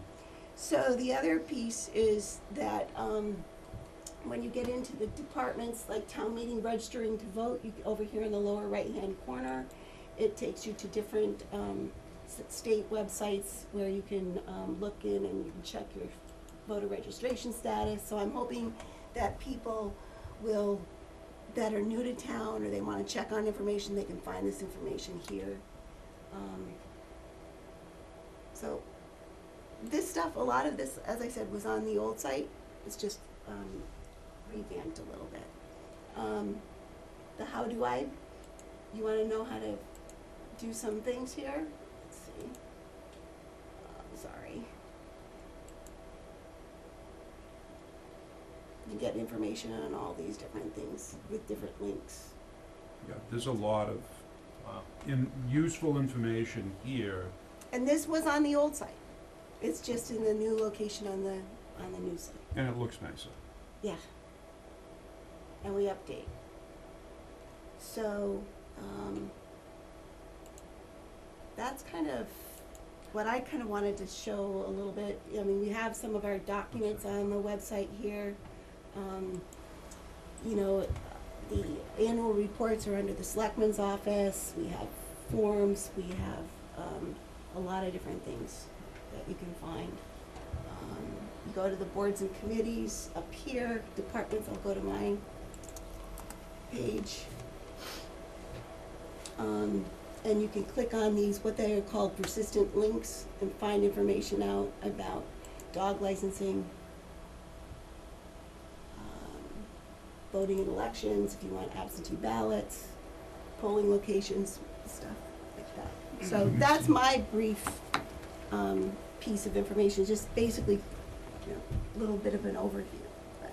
So, like I said, there's things I find daily that need updating.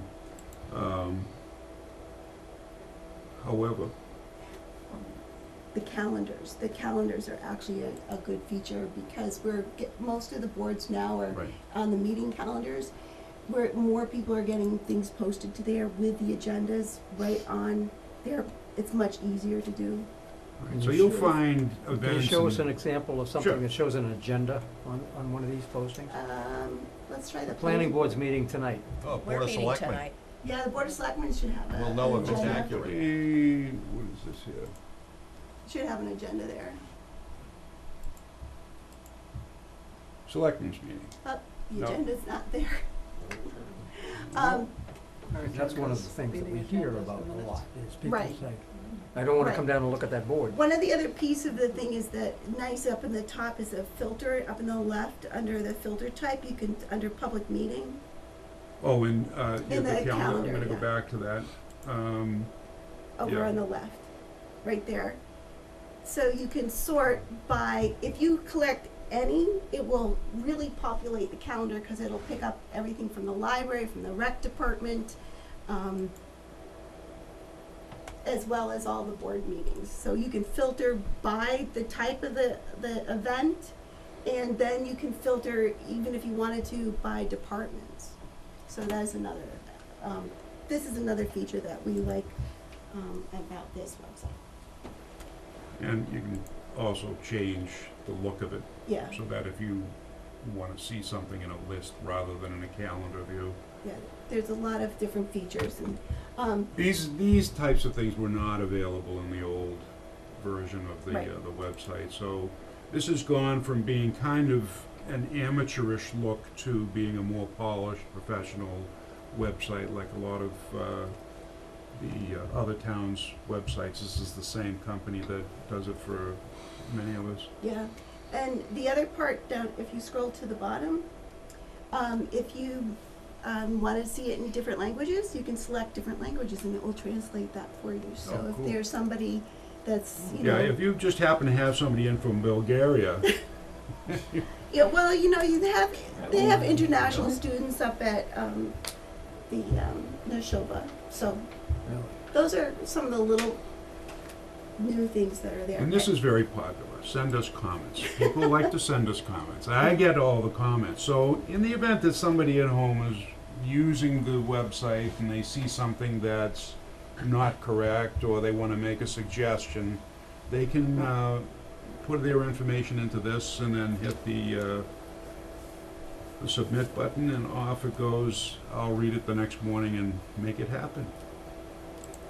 So there are a lot of things that, because it was migrated over by the virtual town hall staff, a lot of from the old site to the new site, there are still some broken links. We haven't found them all. But if you find one, let us know. Give us comments and feedback. Let us know the URL where you found that broken link, and it helps us work our way through it. But we're all learning. There are some new features that, because the users and As far as our usage of it in the town in support of this, one of the things that was really nice about this is the fact that it gives the ability to all the departments, they all have the ability to do news and announcements and update their pages. So what we had to do in the old site is we had to subscribe and go on, actually buy a license for somebody to be able to have the privilege of calling and help get resolution of a problem or anything. Now, they just have 3 people of us that are actually site admins, and that's we're us all 3. 3 on the table here. And that also changes the pricing that they did for this, and we're actually saving money after doing this. The annual cost for this website will be a lot less. We were up at about $4,300 a year for support of the website, the old website. Now it's $2,700. About time. So it was, that was another enticement in order to get us to change it over, but Another feature, Conservation Commission, I pulled hers out. She has a Facebook page. The Facebook icon is more prominent, and the police department does too. And they actually have a embedded feed, which I'll show you. But this news and announcements that shows up on this department page is from Concom. In the clerks, I don't have, well, I did have a couple, but there are some boards and committees that don't have their own little news and announcements, so it defaults to what was on the main page. And that stuff on the main page is sort of outdated, I noticed. Well, I left those up there. I have People data are still from- actually, when you post these things, there's a way to do it so that it takes a start and end date. And you can put in the end date and it will automatically remove stuff to keep it so that you're not looking at a lot of Yeah, old because this June stuff 13 that are, you know, thing and is- yeah. we're still getting everybody used to what they need to do in order to have this work as intended. Yeah. Yeah, That as one's much- still on there, this smart one is still on there to make sure that it wasn't deleted off of, that it appears somewhere else Oh, okay. for the time being. Okay, so that's I think it's kind of much an nicer. explanation on that, but I do want to show you the police department's page. With the, there's the tweets that have gone out recently, and does this also include the Facebook? Or is tweets and Facebook the same? Right now, all we could do is embed the our Twitter feed. Okay. So what you're seeing there, you can sign up, or you don't even have to sign up. You can just look at the Twitter feed that we have, that we post, whatever we post on it. The Facebook page, again, you don't have to be a subscriber to Facebook. You can just go on and look at our page. We have it open to the public. However, if you are, people like to follow us.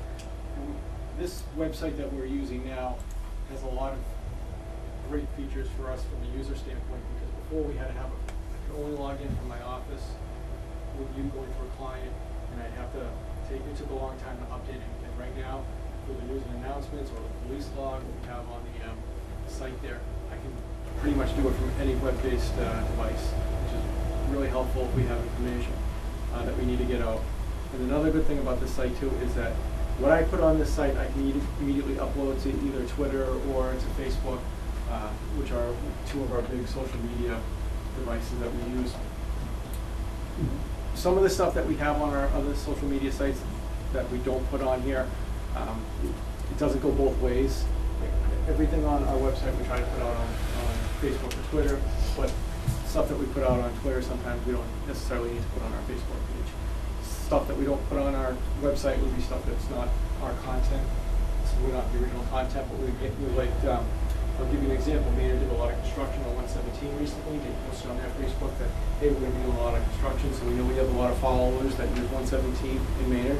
So we put that on we shared that to everybody. That's something we wouldn't directly put on our website, but we put it out there for informational purposes. And this is just, as she said, the persistent links on the left side. Over here. A lot of those, while people would come to the Stow Police Department to look for forms or whatever they're looking for, some of them are outside agency websites, and those links will take you right there.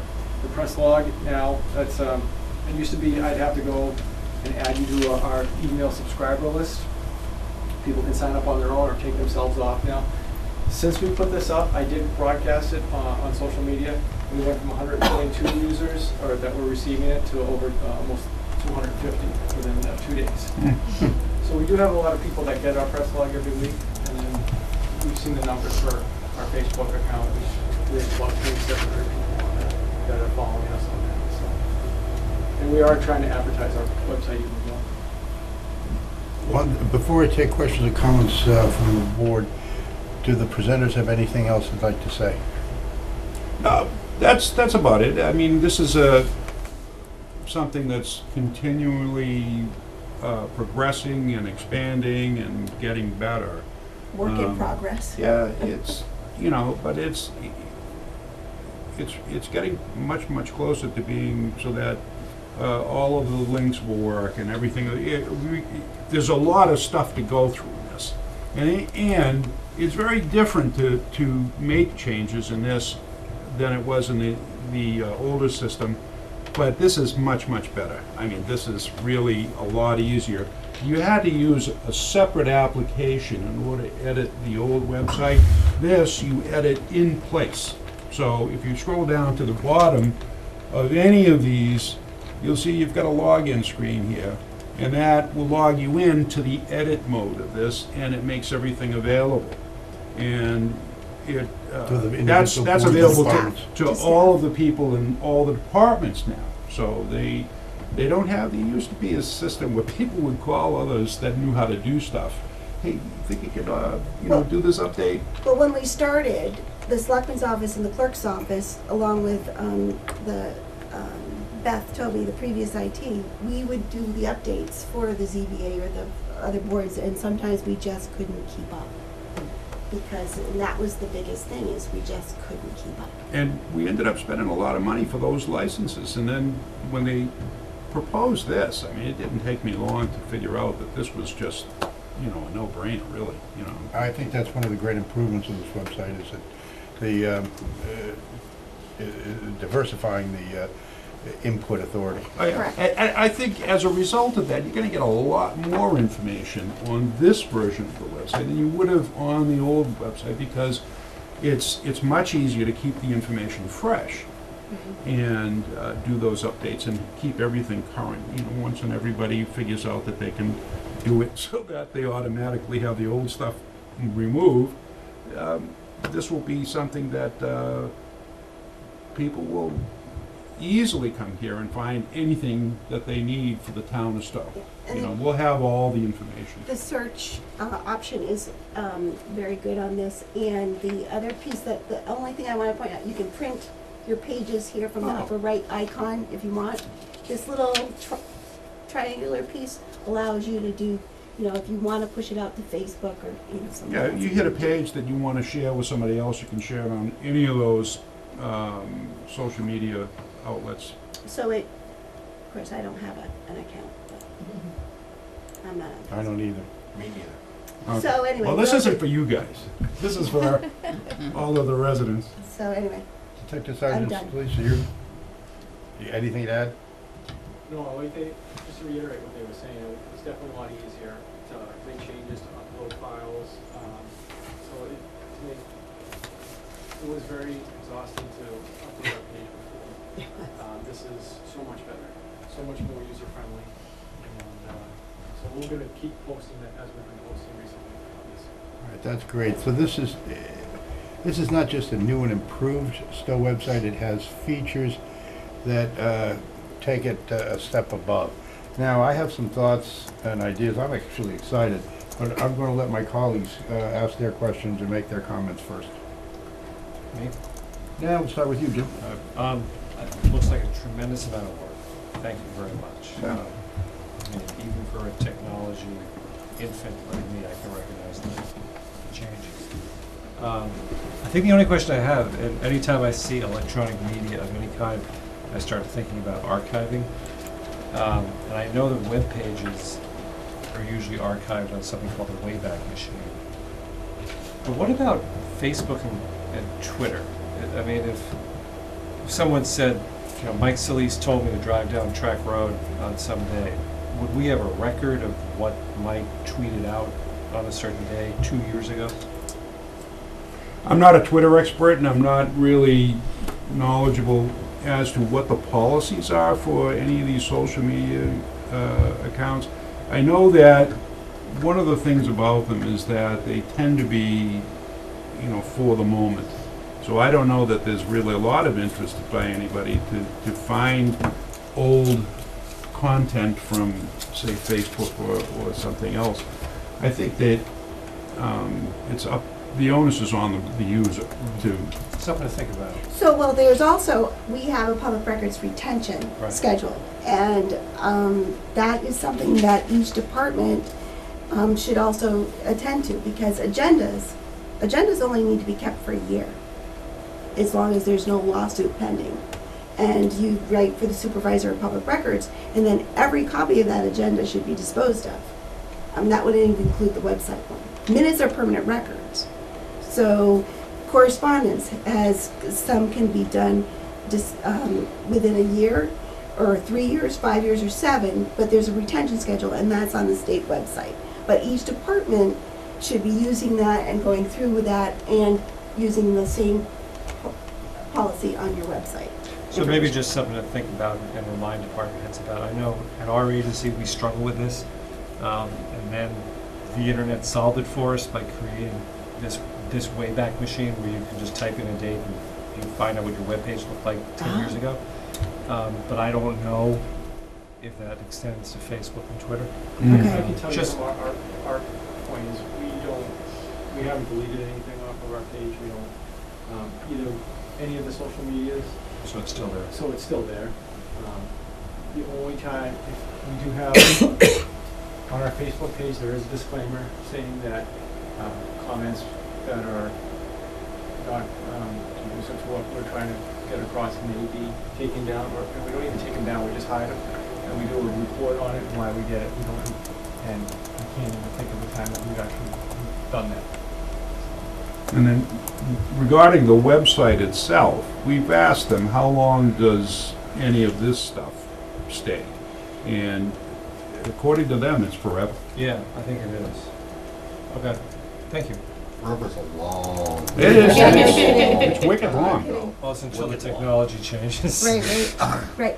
But have you tried the access on your iPad? I've looked at the webpage but But not, and I've looked at some Facebook pages. But it's nice to be able to, that it sizes without Yes. having to scroll across the screen. The Yes. same with your phone. And not every That's a web- feature that's nice. And not every website does that. No, well, the Right. old one definitely did not. That Didn't was. do it. It was annoying. Yeah. It was different. It was microscopic. It was. Any other questions or comments from my colleagues? Mr. Ryan? I'll just make a comment. Easier, cheaper, better, good. Check, check, check. Yep, runs faster, jumps higher. Yeah. Anyone else? I remember the press has a question. I do, just as a user of this website, it does sound really good. I'm just wondering, with the ease of use now internally, are departments gonna be required to post minutes and things, or is it an option? Because honestly, the minutes just aren't there. And I look for them a lot, and they're just not there. Well, they should, I mean, I think they're required to do it, aren't they? Or are they not? Under the public records law, what they're not required to do it, but because of the request for public records, one of the things is to get as much information up here so that people aren't calling the office and asking for it. I'm gonna make a suggestion on that in just a few moments. Does that answer your question? Yeah, it's just, it's not uniform. Selectmen, not. planning board are really good, and then it filters down after that to some that are just blank. Yes, we're gonna talk about that in a second. It does. Anything, Margie, did you have something? I was just gonna add to that, tonight's meeting, I was trying to find the agenda for this, and I had to come to the town building. And then while I was there, I saw another meeting I was interested in, which is not on the calendar. So if you're looking at the website, you don't even know the Open Space Committee is meeting. So there's no note that the meeting's happening, much less an agenda. And I think if it could be a comprehensive resource, that would be a great asset to the town. I'm gonna suggest something that how we bell that cat in just a second. Great. Anything else from the town? All right. First off, if it's my turn, I'd like to just say, again, thank you very much for a job well done. This is a great way of communicating with our fellow residents. And I also want to thank you for meeting with Adley and me to explain some of the features so that we have a better handle, because as I've mentioned to my colleagues and to the town, that we have a very transparent government here in Stow, but transparency is not enough anymore. You've got to get the information right out to people and put it under their nose, like with Twitter or with Facebook. Like the tax bill flyer. Or the tax bill. Please. People don't open the tax bill. Let it go, Linda. Let it go. But we will talk about publicizing in a second. But this is the way we can outreach to the town and get people the information that they say they need, and they don't even know that they need it. That's Exactly. good. If they don't know that they need it, they don't need it. I'm not so sure about that, because then because that's not today. That's not today. It's with social media, people don't know what they need until they find out they need it. But we can have that philosophical discussion later. All I want to do is, as far as populating the pages, this is, and I'm sorry if I'm being tedious here, but I do think this is important, given some of the concerns we've heard expressed by residents of the town. As far as populating the pages, yes, this is diversified input authority, but now that's put burden on the local boards and departments, and to a lesser degree staff, to get these things populated, to get the agendas on the items, so that when you hit on that calendar, you get the agenda. So what I'm going to ask my colleagues on the Stow, we all have liaison appointments. What I would ask you all is, for every liaison appointment you have, go to that page. See if it's being populated. See if the agendas and the minutes are being put up there. And then report back to that committee or department and say, what's the story here? Because this isn't going to work unless everybody pitches in. Linda and Ron have done a lot. I'm sorry. I just wanted to say that there are a number of committees that don't have staff, that haven't even started this process. Understood, but once, and look, I'm not saying that you So I don't want to blame them for not having their I'm stuff not saying that on you bust on, but once the committees, because the committees usually have some part-time staff. No. Not, well. I mean, SMOT doesn't. Most of them don't. Open space doesn't. Open space? Historical. So they need a contact person here. They need well then, if that's the problem, if that's why the page isn't populating, you have to talk with them about scheduling, or excuse me, assigning somebody to put the agendas up, to put the minutes up. But I think you're gonna find, and I don't know if Linda and Ron talked about this at great length, but once you get in the habit, once you do the clicking, it gets very easy. All right, here's the minutes. Everybody's gotta do the minutes. You can't slack on that. But once you get the minutes, where am I going to put them? Well, I just put them in this folder on my computer or this folder, and then I click it to the town website. Once you get into the habit, it's going to be a lot easier, even for boards and committees that have just a secretary. I think that's easy to say. Yeah. I know it's easy to say. I don't think it's true. Hmm? I don't think it's true. What do you mean? Well, have all these volunteers been trained, for one thing? Not. Right. So, a selectman showing up at a meeting and wagging their finger and saying, you gotta be doing this, isn't gonna have any actual results. You might hear him say, I resign. Yeah. I didn't say wag your fingers. I'm saying we've got to have a sense of how this website is being utilized the way it should be utilized. And I'm not saying wag anybody's fingers, wag a finger at anybody. But if it's not, if the pages aren't being populated, we've got to know the reason why. Yeah, and some of it is, that I can honestly say, in my office, if my office is inundated with elections, some of that pages and information is not going to be updated because we just don't have time to get to it. Right. We try to make as much of an improvement as we can, but there are some departments that they're just struggling just to keep up with the papers that are coming into the office. Yeah. Well, so, and I think there's one standard for departments that have staff. Yep. Certainly some multiple ones, staff members. Right. And I certainly think I agree with you that there a reminder from the selectman liaison is perfectly appropriate. I'm not talking so much a reminder, but just call them up and find out why isn't this being populated. Well, that's what I call a reminder. But I just want to say I'm not. You started off by saying we are transparent, and I agree. I do not buy into the sort of mission creep here, that to the extent that departments aren't doing this kind of thing, to the extent we're not all on Facebook or even on Twitter now, that we're not being transparent. And that stuff we have heard in connection with recent issues. And I don't buy it. I mean, we do far more than meet the requirements of the open meeting law. And no one is hiding any information despite inferences to the contrary. Can we do better? Of course. And this is a great tool to help everyone do better. I agree with you in trying to help us all use that tool better.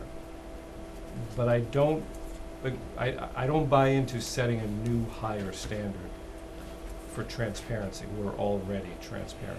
And I think I said that. I said we are already transparent, but this brings us to another level, which is outreach. Anyone else want to join Mr. Salvi's criticism? I absolutely agree with Jim on that, that, you know, we've got some of the departments, I'll say, you know, historical commission, all right? When was the last time anybody ever asked for a copy of their minutes? I do. All right, maybe you do, all right? But you can go and ask them for them. But the thing is, if what they're required to do by law is make a copy, submit them to the town clerk, fine, they've done what they have to, right? If somebody asks them for a copy of them, they'll direct them to the town clerk. But I'm not necessarily, say, look, it would be nice if you did, but you know what? It may not be. So I will tell you that some of the way it works in my office is the Lake Boone Commission doesn't have anybody on their committee right now assigned to put stuff up. Their clerk, it would be nice if we could get someone on there to do that. But my office has been putting the information online for them because that was a very hot topic board. And so a lot of people were asking for the information. So you kind of, you know, put this fire out, you know, try to get the fires tended, or as the circus one, juggle the plates before the next one drops. But so, you know, my office has been doing the Lake Boone stuff. So I don't know if there's anybody on the Lake Boone Commission that would want. I'm looking right at the chair here. If there's anybody on there that would want to help put, you know, do that. So we could work on getting them. Mr. Chair, I don't think we need to go through each department now and have a conversation about that. I think we should probably move on, I respectfully suggest. You mean in the discussion tonight? I think we don't need to continue the discussion of the website at this point. Oh, but just before we leave, just, you asked for comments. I agree with both Tom and Jim. I think that, yes, it's one thing, Mr. Chairman, if you say, we suggest to the extent possible, without threatening people to quit these committees by imposing, you have to do this and do it now, or even have them infer that. And have anybody infer that anything less than that is an indicator of something being hidden, because some department with a lot of staff is doing it there, and someone over here, I think, is a totally erroneous thing, and I don't want any part of that. Okay. And I have a lot more confidence in my colleagues' people skills, but if it doesn't get up on, if this website isn't being utilized, it's not being utilized as it should be, then people have to step in and they have to answer questions. Where's this, where's that? I'm not suggesting that we need Facebook or Twitter for any department, but the website is there to be used. It should be utilized. And I appreciate Ms. Engman-Clark's point. I'm going to be very brief on this because I think we need to publicize the sign-up features as greatest extent possible, like signing on to Twitter for the police or the Facebook. But you can go to that sign. Can you show us that subscribe to email alerts? We got to get the town to know that if they want to know about what the highway department's doing, what the Board of Selectmen doing, all they have to do is put their email in there and click what they need to see. And they will get alerts of public hearings. They will get alerts of any board that they're interested in is meeting. And that's another way we can get communication out. All right, I appreciate that maybe I've spent more time on this than my colleagues would want, but I do ask that we try to make this website work and try to reduce the workload for Linda and Ron. Well, I think that this website has a lot of features, and I think a lot of people are using it. And the people that need it can find a lot of information here. There are places that could use some work, but there's a lot of stuff on this website. There's a lot of stuff. I think it looks great. It looks great on the cell phone, too. Don't sacrifice the good for the perfect. Right. Manage expectations. Our demands exceed our resources, And I can tell you right now, there'll be flaws with this, as there are with every other community, dated information, because unless you're willing to hire staff to do this, I will guarantee you there'll be a percentage of this format and using the word population on it that's gonna be dated. We're asking people to do their jobs plus doing this. So I will say this, if you really want this to work better than it, I'll expect that it will, give me some money to hire some people. Well, let's have that discussion further on, but let's just get a sense of how many people. Everybody's gonna using- try to do their best, I think. I don't think you have to. Oh, yeah, That's they fine. already are. They are. I mean, clearly, all of the departments, committees that have the people and the time to do this are deeply involved with this. Great. And that's been from the very beginning, even when I tapped the shoulders of people to give me suggestions about what they wanted to see in it. And we asked Kathy and Jesse and a few other people to chime in and what, questionnaires as far as what was the target audience for their department. Those types of things all went into shaping how this is right now. And I still continue to get a lot of stuff, a lot of feedback from a lot of people in the various departments. This thing needs adjustment, or it would be nice to have this, or couldn't you make this page do this? Oh, I That understand. type of stuff. So there's a lot of input all the time. And I believe that those people that have the time and the wherewithal to do the minutes and agendas are doing that already, did it on the old one, they're doing it on the new one easier. So you're gonna get even more than you had before. Well, let's hope that things move forward, but we've had enough discussion, I think, at this point. We appreciate, again, all the hard work you've done in making the town not just, and I agree that we were always transparent, but not just transparent, but accessible. Thank you very much. Mm-hmm. Thank You can use this? Do you have a HDMI cable down here? I could. Yeah. You need I one? can, yeah, I can run up and grab mine too. All right, why don't you do that? Yeah, I'll do that. But doesn't it have a VGA cable?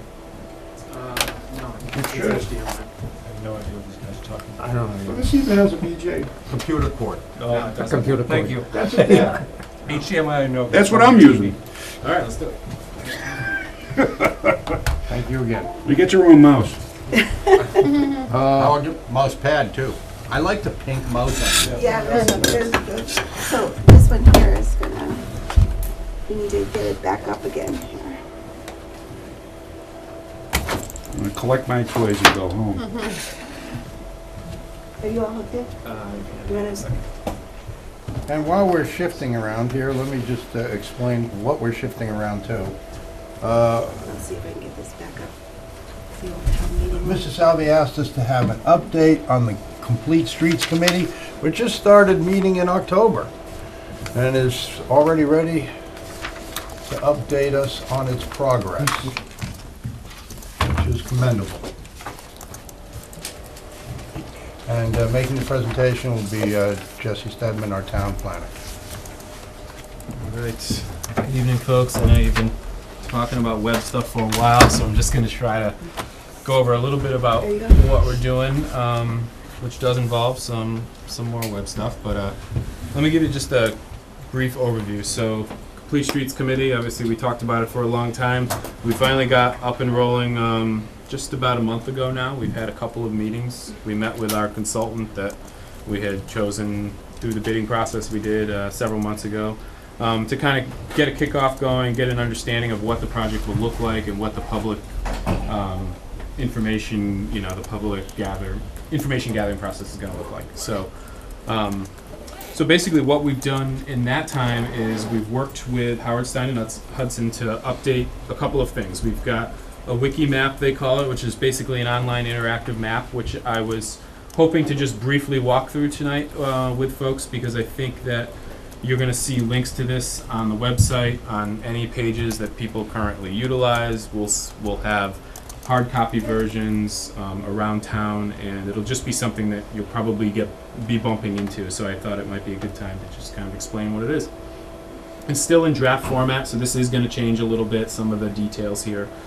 But essentially what this will do is this will allow us just to reach out to a variety of people who may not come to a public forum, who aren't going to show up to a committee meeting, or who maybe are just more private and want to be able to add their input in the comfort of their home and send it forward. So what this is, we're going to have a dedicated link that we'll get out and about.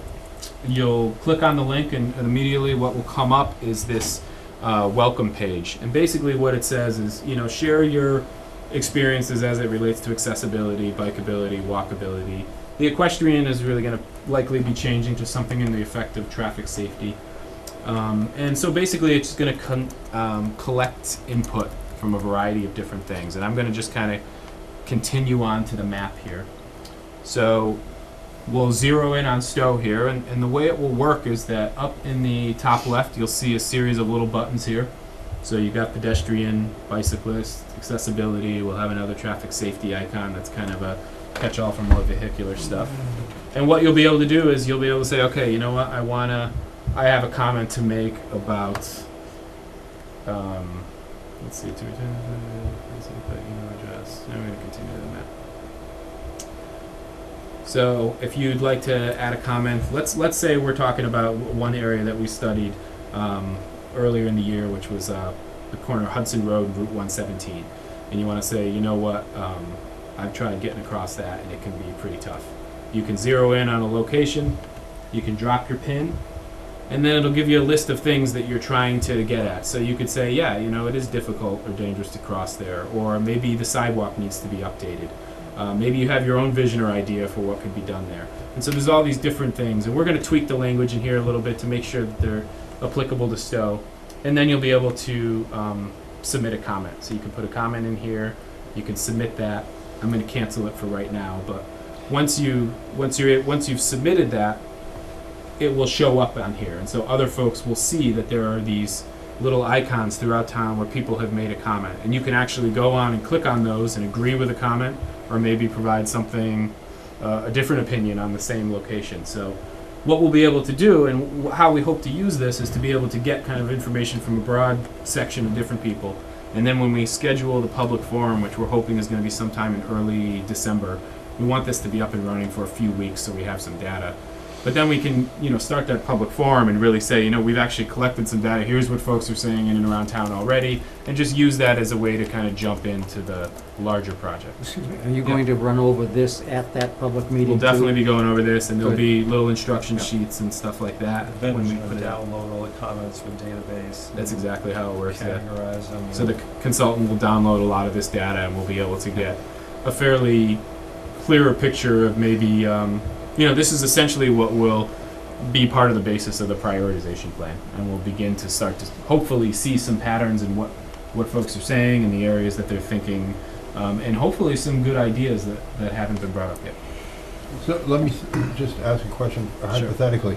At Council on Aging meeting last week, somebody was talking about needing a crosswalk going from Plantation over to the sidewalk on the other side so they can get down to the shopping centers. Is this the kind of thing where they should go on to this? Absolutely. And say, yep, and make that comment? They could add a point here. They could say, if it's a ADA accessibility issue or a pedestrian issue, you could zoom in here, right down into that location. Here's, Johnston Way. You can drop that pin right there. Make your comment, and it's in here. And you can do that for as many times as you want and as many different locations as you want.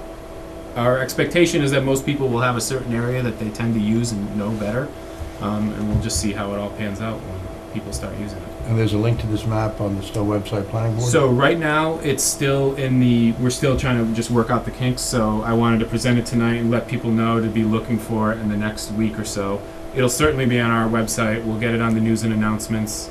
We'll put it up on the other places, our Facebook page. We'll hopefully have folks like the police department and others share it and be able to just get it out there as much as possible. And then we'll probably have some actual hard copy posters of it as well. And we're thinking of maybe setting something up. We're going to talk hopefully with some folks at the library at COA and see if they're interested in having either us come down and explain how to use it, or to do it the non-digital way with just paper surveys and maybe having the map in hard copy. So we're just trying to figure out reaching as many people right now. That's the plan. That's really cool. Jesse, could you mention when the forum is? Yeah, so right now we have a tentative date of December 6th, but we still have to work out exactly whether we've got that date pinned down. So I'm kind of thinking it's going to be early December, and as soon as we know, we'll be able to plaster that up as well.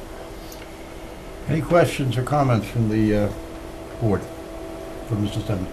Mr. Ryan? You know, I think it's really cool. You answered one of my questions when you zoomed in on it. Sure. Now, one of the things that I don't know if you'll be able to filter out, or I think you're probably going to get a lot of good information. You also may get a certain number of people that may either have an axe to grind or something.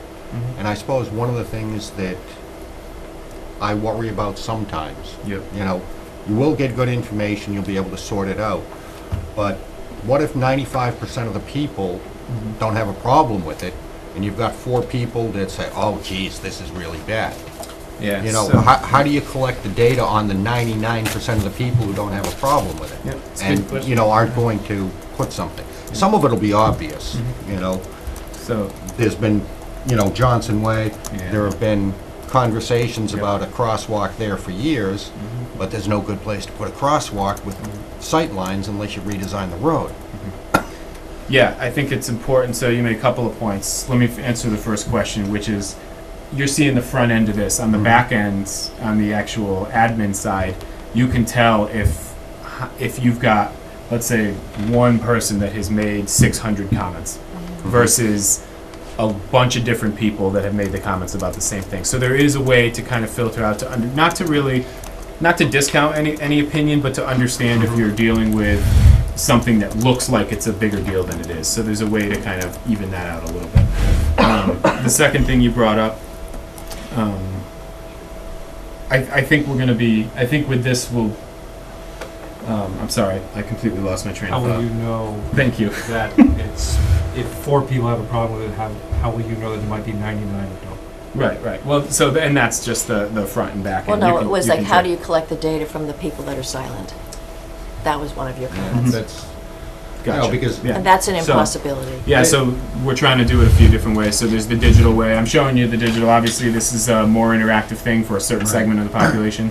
We're also going to, I was talking with Valerie, we're hoping to get some, Valerie's in the back. by the way. our assistant planner, Valerie Artice, hoping to try to get some like poster boards. When we did our visual preference survey, we did the same thing. We had a digital version, then we had a forum, and we had the analog version, which is just the actual paper survey. And all 3 of them worked hand in hand. So we're going to try to replicate that here to get us, just to try to reach as many people. Yeah, I just think about it from the standpoint that, you know, it's, on many things I don't have a problem.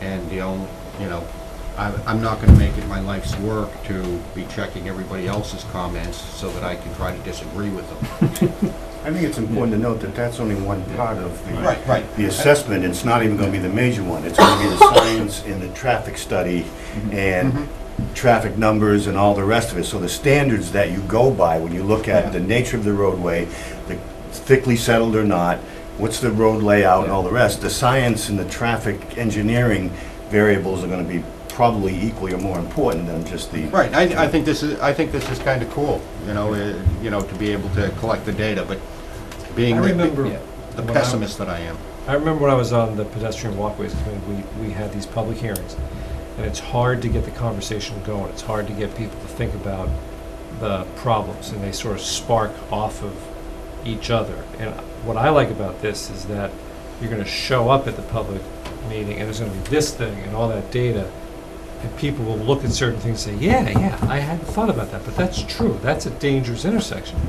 And then other things aren't going to get as much traction. So to some extent, I think your question is answered by that. It's going to be vetted by actual real people. Right. Yeah. Yeah, and I caught my train of thought there, and I think the important thing to know is that just because something gets on here does not necessarily, you were saying how we were trying to do a crosswalk at Plantation for years. Bill's comment made me realize that this is the foundation data. Like, we're really relying on the consultants to review some of this to understand what is possible. I mean, that's the whole purpose of the study, to figure out, there may be things that we would love to see, but first of all, what is possible, and if we really would like to see that condition, what would we have to do to actually get there? So I think a lot more work to come, but we're on the very front end. But I just wanted to make sure that that the Board of Selectmen and the rest of the folks in town know that there hopefully will be multiple ways to get involved, other than just coming to a meeting. But we'll certainly have the bigger forum, and this will be up even after the forum through the process to gather stuff. One thing that this may be interesting to play with is, hadn't thought of something like this before, but my bet is you could probably add an icon that the police could put accidents and overlay them all over the place, and you might be able to see some interesting patterns using this type of thing. You figure Mike Solis goes in, boom, this is where we've had the accidents in the last 3 years or something. So yeah, I mean, look, we've been working with Mike and the police department. They've been giving us a lot of their data, so Valerie's been inputting that. So we have that data. We didn't share it for this process because we kind of wanted to keep it blank slate, but we definitely have the ability to start doing that, certainly as part of this process, yeah. Do you plan to do that? Yeah, I mean, that's all data that we shared with the consultants at the outset. So we gave them basically, they had said to us that no other town they worked with has given them the amount of data that we had on traffic in town. So they were happy with what they have, and we're hopefully will reap some of that. But would it make sense, to Mr. Ryan's suggestion, to make a version of the map that just shows where the accidents in town have been, and what kind of accidents, pedestrian, bicycle, or It's a good question. motor vehicle? It's a good question. Personally, I think it might be more engaging to see first what people have said, and then when we're rolling it out to show them how that matches up with existing conditions we know. I think one of the things that with a survey that we were trying to not do is to kind of lead people into one comment or another, to try to leave it as blank slate. And then once we have it all to show, hey, you know what, you weren't far off at all. If you actually overlay this with the crash data, you see a larger pattern emerge. Yeah, I wasn't thinking of taking it and rolling it out to the public to begin with. Okay. So that's But I was Ryan's thinking, point. and I agree, hey, overlay it afterwards, but I was just, call it thinking out loud. We certainly have the ability to do it. We had seen, I think you presented that traffic accident data at one of our meetings. And it was interesting because there were bizarre accidents, and some of them were single vehicle accidents or could have been caused by animals and the cars run off to avoid the accident. So just having the data there, you really need to drill down to what else is there. So I kind of agree with the idea that there's a lot of reasons for accidents, and isn't identified if it's just a spot on a map.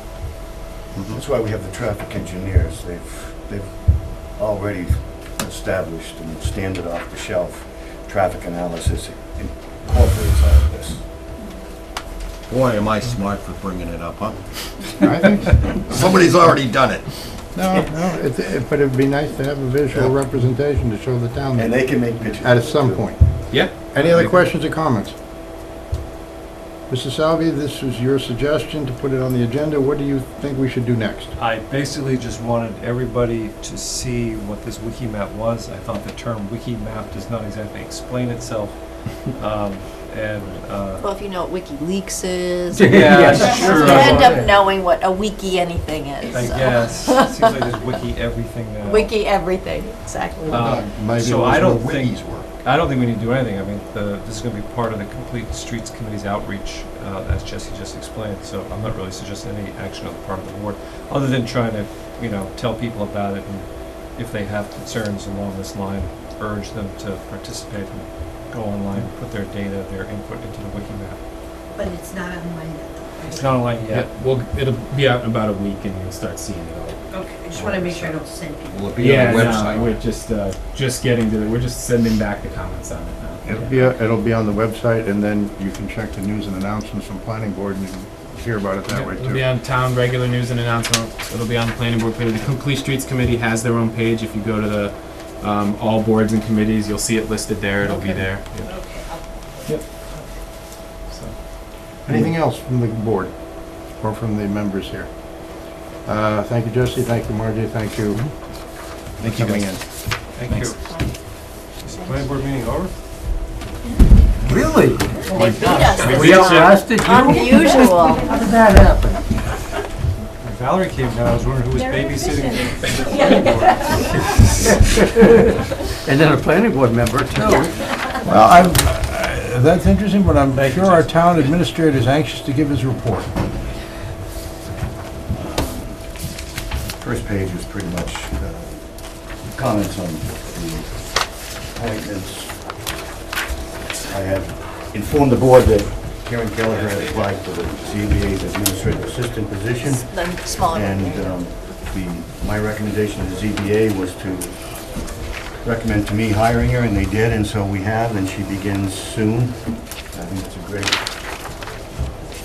benefit to us after Kay's experience to have someone like Karen.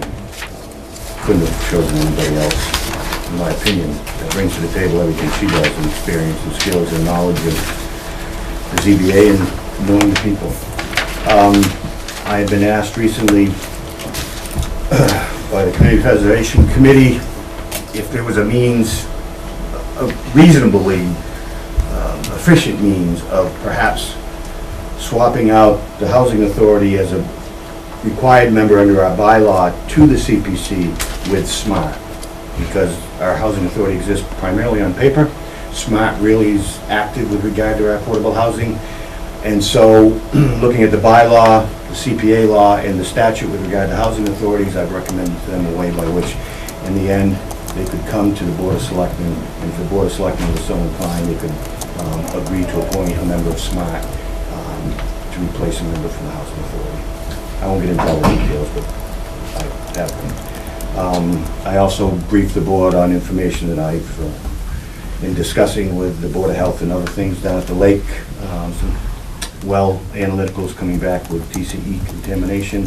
DEPs, as you know, I gave you copies of the documents, are active in identifying and defining and trying to locate the source of it. Standard granular activated carbon filtration, we'll take it out. Some have already begun, I believe, or at least one, brought down to others. And so just wanted to let you know that, because I think it's something that you probably could hear from somebody. And that's pretty much it. Any questions from my colleagues for the town administrator on his report tonight, or any matter that affects the town? So are these folks still bottled water? Those that have been offered bottled water are still receiving it. Others who have put filtration in no longer to and don't. I don't have all the details for every house, and I don't really necessarily want to get into it, to tell you the truth. I mean, But there will be some kind of remediation plan once you find a source, or? yeah, if they find it under the law, they gotta get it cleaned up, whoever the owner of the property is, if we get that far.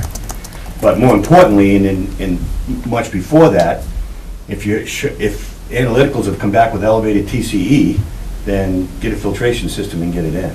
Yeah, that's job number one, but isn't DEP conducting the investigation that Mr. Hawks is talking about into finding the source? Yes, they're trying to identify the point source of it. It's not They may or might not. Yeah, who knows how far it might have migrated, but how long it's been there.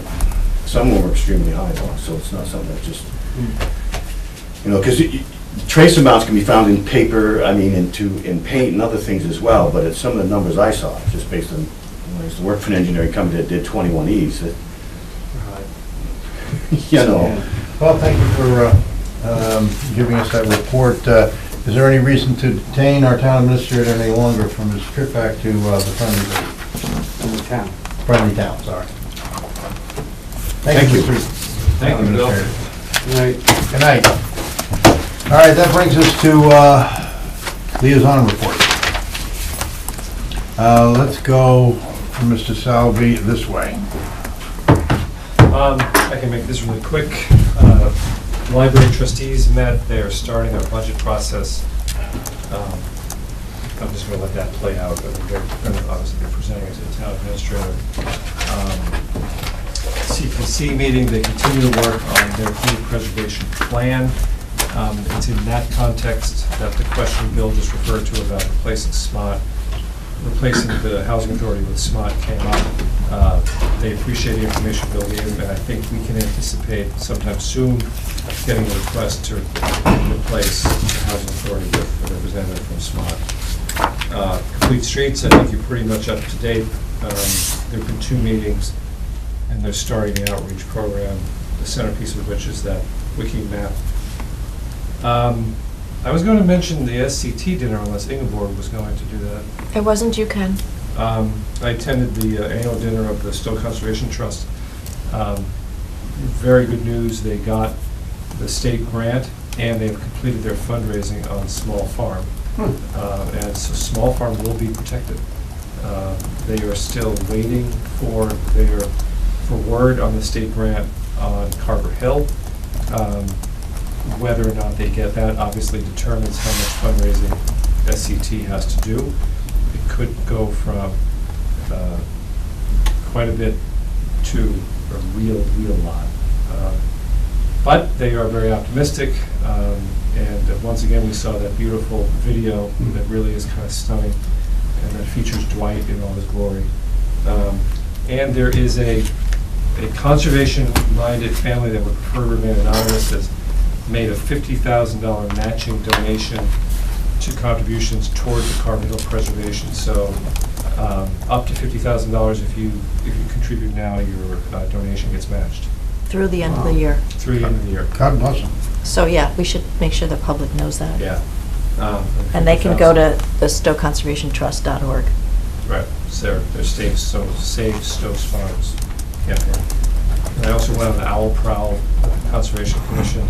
We're going to cover that. I was not. I forget about the Concom, so go ahead. But there was a nice article in the paper. They expected 15 to 20 people. They got well over 100. Some scrambling. And well over 100 people went out into the woods in the dark, and I believe the same number that went in came out. So that's a plus. Were they the same ones? Yeah, I think it was the same ones.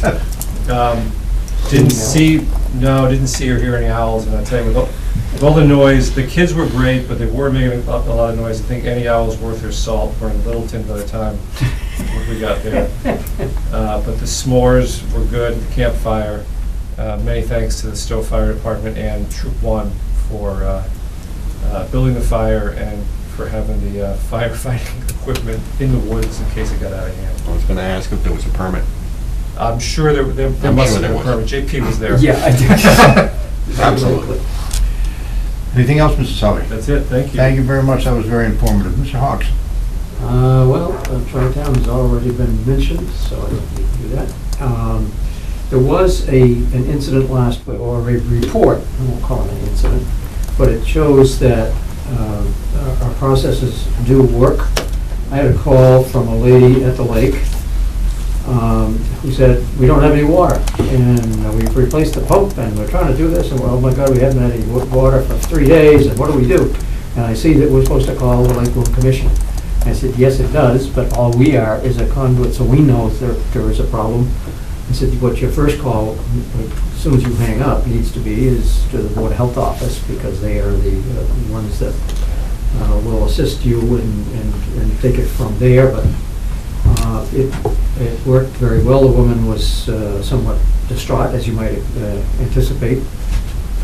But I had a email back from Cindy Pelosi in the Board of Health this morning that the homeowner had spoken to her last week, and she gave her some information on what they call wash well specialist, which is basically shallow wells as opposed to drilled wells. There's only one company in the area, Southern New Hampshire, actually, that does that. They came down and found out it was what the inference is on this is we're in drawdown phase of the lake, and if anyone has a shallow well, that's been an issue or concern for years.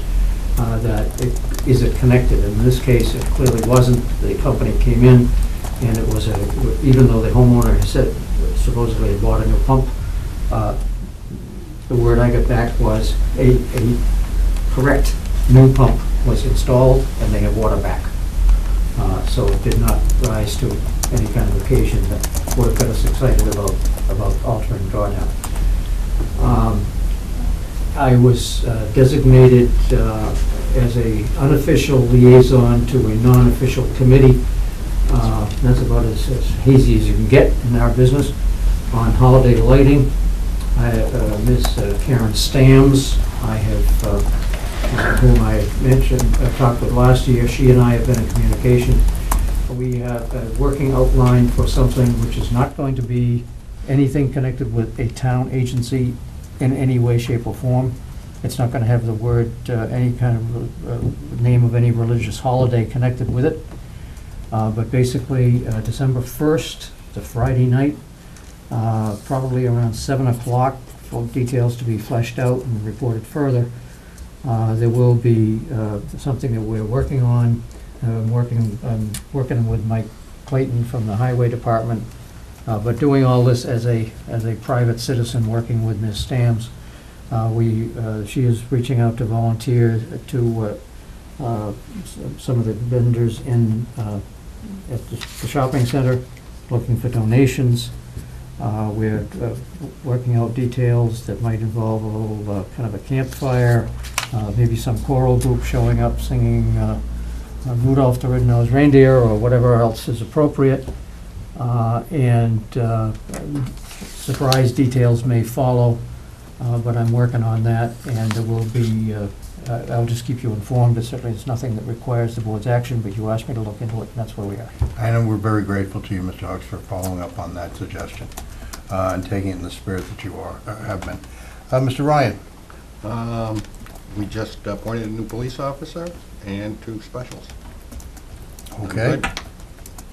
That's my report. The second clerk. The Rec Commission is meeting on Thursday, and the SMOT is meeting after Thanksgiving. Okay. Thank you for all who could attend and did attend the Veterans Breakfast last Friday. It once again went very well, and it looks like we have another active service member who's going to be serving on the Veterans Grave Committee. Yes. Patty Bolton. Patty Bolton. Sergeant Bolton. Good. Yes, yes. So that's exciting. One other item we skipped over, Mr. Chairman, for correspondence, and the file went away. In our. You didn't skip it over, you didn't answer when he said. No, he asked to defer about it because we had somebody else come in. Just bringing to your attention, if you haven't had a chance to go through it. Monday, November 27, which is before our next meeting. Yet another seminar on economic development issues and legal tax revenue, zoning, planning, et cetera, about Cannabis Commission. I think that I hope to be able to go. It's in Bedford in the morning. No, in the afternoon, into the evening. But the Cannabis Control Commission is now up and functioning. They're going to be coming out with some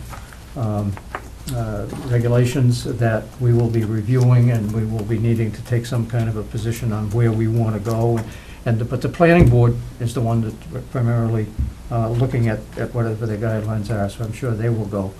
But just throwing out for a future issue, I think that this board ought to think about a position as to whether or not we wish to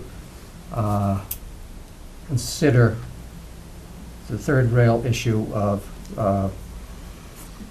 putting to the voters in some manner, banning cannabis facilities, recreational in town. You cannot ban health-related ones.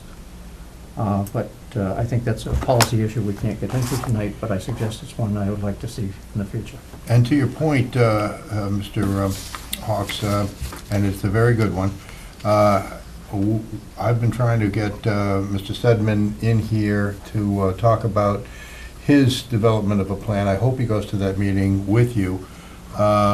It's just that he's been so darn busy with just about everything else and making the new wiki maps that he hasn't been able to. But if I understand correctly from our administrative assistant, he has broached the subject tonight with the planning board and expects to be presenting to us in the very near future. Is that correct? Maybe. I'm not sure if they'll be ready for the 28th, but we're working on it. I went to a Magic meeting in Concord last week, and this was a topic of discussion on a round table going around. And almost all the towns there are doing what we are doing, have done, and that is to delay the